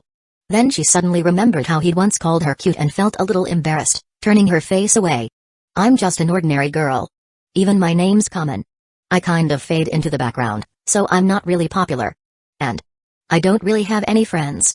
She opened her lunch as she spoke, voice calm. I do kind of envy someone like Kasumijoka-senpai. She always stands out and draws attention wherever she goes. She stopped herself before adding what she really thought. She knew Yoru didn't like Utaha, so she didn't want to mention her more than necessary. If this were Yoru's first time meeting Megumi and he could hear her thoughts, he might even suspect she was the thief. I see? Yoru blinked again, not quite convinced. But wasn't that good news for him? If no one was close to her, that made things easier for him. Then, Kato-san, would it be okay if we became friends? He asked tentatively. That's all he hoped for. He wasn't delusional enough to believe a girl would actually like someone like him, a fat otaku. Maybe he was destined to be alone forever. Sure. Megumi answered with a pleasant smile, without hesitation. Spending time with Yoru was actually rather enjoyable for her. Despite his bad reputation at school, she knew all the rumors were false. Speaking of which, Megumi's brows furrowed as she recalled something from the spring trip. Her sudden shift in expression left Yoru stunned. What's wrong? He asked, curious. It's nothing. I was just distracted. Megumi quickly shook her head. Then. About this weekend, do you still want to go out? He took the juice from his pocket as he asked. Megumi, still chewing a bite of food, gave him a gentle nod. Meanwhile, back in the classroom. The popular kids group had gathered for lunch again. Where's Kitakami anyway? Kinda weird. Yumiko commented casually while eyeing her best friend, Yuagahama. Yumiko always worried about her. Yui could be too soft. If someone bullied her. Unless it was really extreme. She'd probably just endure it quietly. Yesterday, she'd seen Yui talking to Yoru from a distance, and ever since, she had a bad feeling. Why bring him up all of a sudden? Hayata replied. Just curious. Yumiko said, still scanning Yui's expression. Whoa, Yumiko, don't tell me you're actually paying attention to that fat loser. Tobe joked loudly. Seriously. Sitting next to a thief like that is bad luck. If it were me, I'd ask the teacher to switch seats right away. Oka and Yamato joined in the laughter. As the laughter grew, Yui's gaze turned conflicted. Honestly, aside from the rumors about him stealing Utaha's things, Yoru didn't seem like a bad person at all. Besides, no one had ever confirmed he was the culprit. The school never officially announced anything. Just gossip spread by students on the spring trip. No real proof. Actually. Yui hesitantly raised her hand, thinking about Yukino. She deeply admired Yukino's strength. The way she spoke her mind without worrying what others thought. She wished she could be like that too. Chapter 46, Kindness with No Reason. Excuse me. Yuagahama suddenly raised her hand, cutting into the cheerful chatter of the popular group. What's up, Yui? Yumiko blinked in surprise. Yui rarely spoke up like this, especially not so suddenly. Hayato, Ebina, and the rest of the group turned their eyes to her, surprised by the unusual interruption. With so many people staring at her, Yui started to feel a little flustered. A faint flush crept across her face. She swallowed nervously and said in a small voice, aside from the rumors about Kitakami-kun stealing Kasumijoka-senpai's personal stuff, I don't think he's actually a bad guy. It was hard for her to say. One reason was that she really didn't think Yoru had done anything bad. She was good at reading the room. And whenever Yoru looked at her, his gaze was neutral. Nothing creepy, nothing suspicious. He never acted weird. He just treated her normally. The other reason was because she wanted to be more like Yukino. Yui wanted to be brave enough to speak up for what she thought was right. Also, after she went home yesterday, she'd found herself thinking about that name. Kitakami Yoru. For some reason, it sounded familiar. Then she remembered. He used to be a student at her neighboring middle school. Back then, there had also been some rumors about him, but later they were proven false. Yui had dealt with rumors herself, especially when she was younger. When she first entered middle school, she got teased a lot because her chest was too big or her butt was too curvy. People had laughed at her, gossiped about her. So she couldn't help but feel that maybe Yoru had just been misunderstood too. Yui, what are you even saying? Yumiko stared blankly for a second. Then she suddenly stood up, visibly upset. Her gaze flicked over to Yoru's empty seat. She'd had her suspicions already. There was something going on between you and that guy. Now it felt like her fears were confirmed. That Kitakami guy is just a fat loser. His reputation is trash. Do you even hear what you're saying? Yumiko's voice was a bit too loud. A few students sitting nearby turned to look. When they saw Yumiko's unhappy face, they quickly went quiet. Nobody wanted to get on her bad side. Yumiko had a pretty commanding presence in class. Of course I know, Yumiko. Yui replied, lowering her head. The rest of the popular group, including Hayato, watched in stunned silence. They had no idea how to jump into this conversation. What, did he brainwash you or something? Yumiko tapped her fingers lightly on the desk. In her view. Or rather, in nearly everyone's view. Kitakami Yoru was nothing more than a disgusting, gloomy, fat creep with enough nerve to steal Kasumijoka Utaha's stockings and underwear. And now, he was somehow charming Yuagahama? Then again, it wasn't surprising. Who would bother paying attention to a disgusting fat otaku? It's just that day, Kitakami-kun helped me out a little. Yuagahama stammered, then nervously glanced up at Yumiko.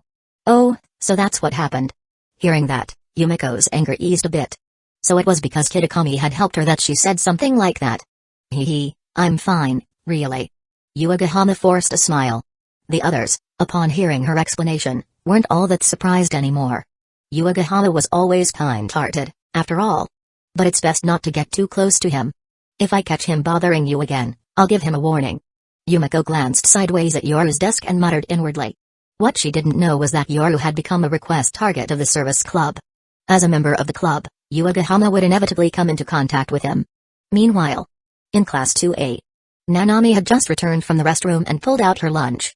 Yesterday, Yoru had kindly given her some cookies. She paired them with her own plain water. She scrolled through her phone as she ate. Her schedule was incredibly tight.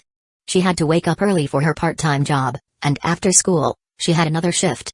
At night, she studied hard to keep her grades up so she could continue qualifying for tuition assistance. On top of all that, she had to constantly practice her voice acting lessons. Nanami lived frugally and was always exhausted. Her family neither understood nor supported her. She had come all the way from Osaka to Tokyo alone to chase her dream, relying solely on herself. Luckily, she'd gotten into Shuchen through a special admission program. Phew. The rent here is so expensive. She lightly nibbled on a cookie with her neat white teeth, glancing at a rental listing site while wrinkling her cute little nose. She was planning to move. The apartment she lived in now had terrible soundproofing. Recently, the neighbor had gotten a girlfriend, and the nightly noise was making it impossible to sleep. But with her tight budget, she wanted a place closer to school to save commuting time.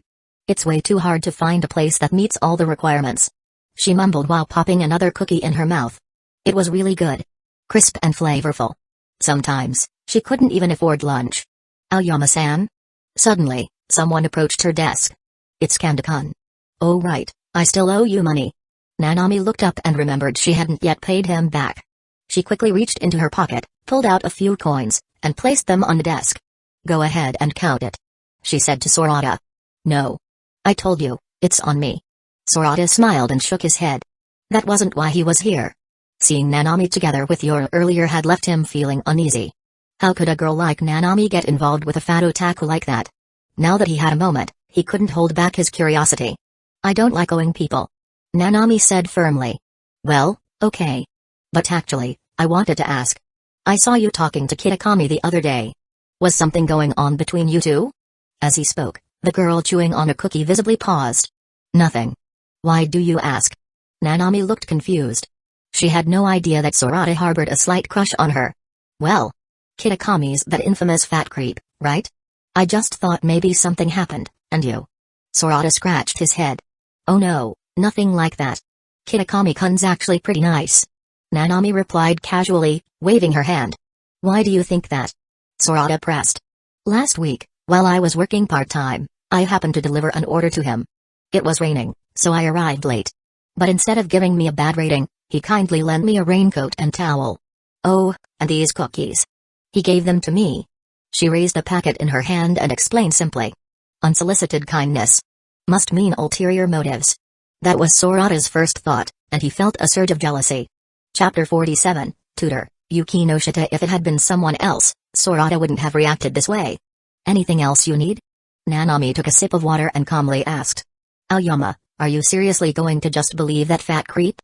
Sorata finally snapped out of his daze and continued, a bit more forcefully. His heart felt uneasy.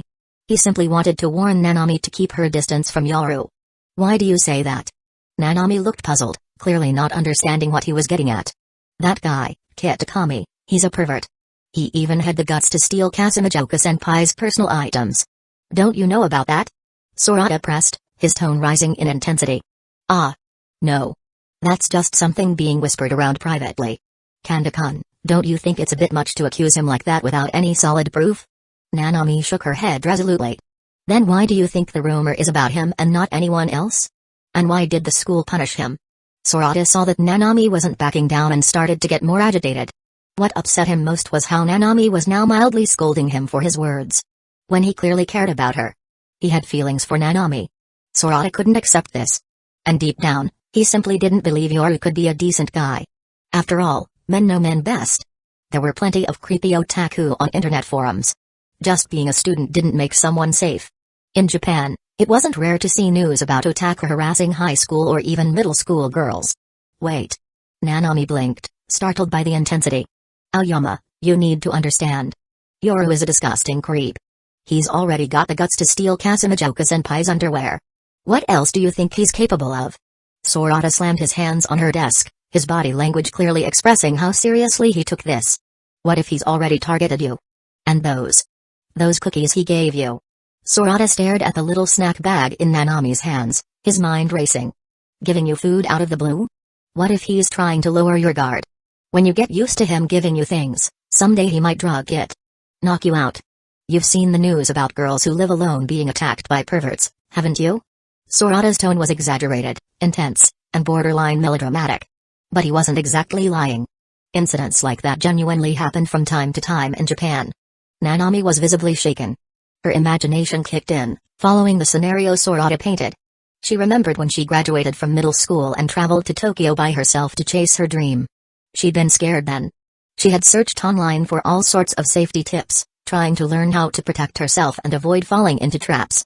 In any case, Aoyama-san, just think carefully. Just avoid Kitakami for now.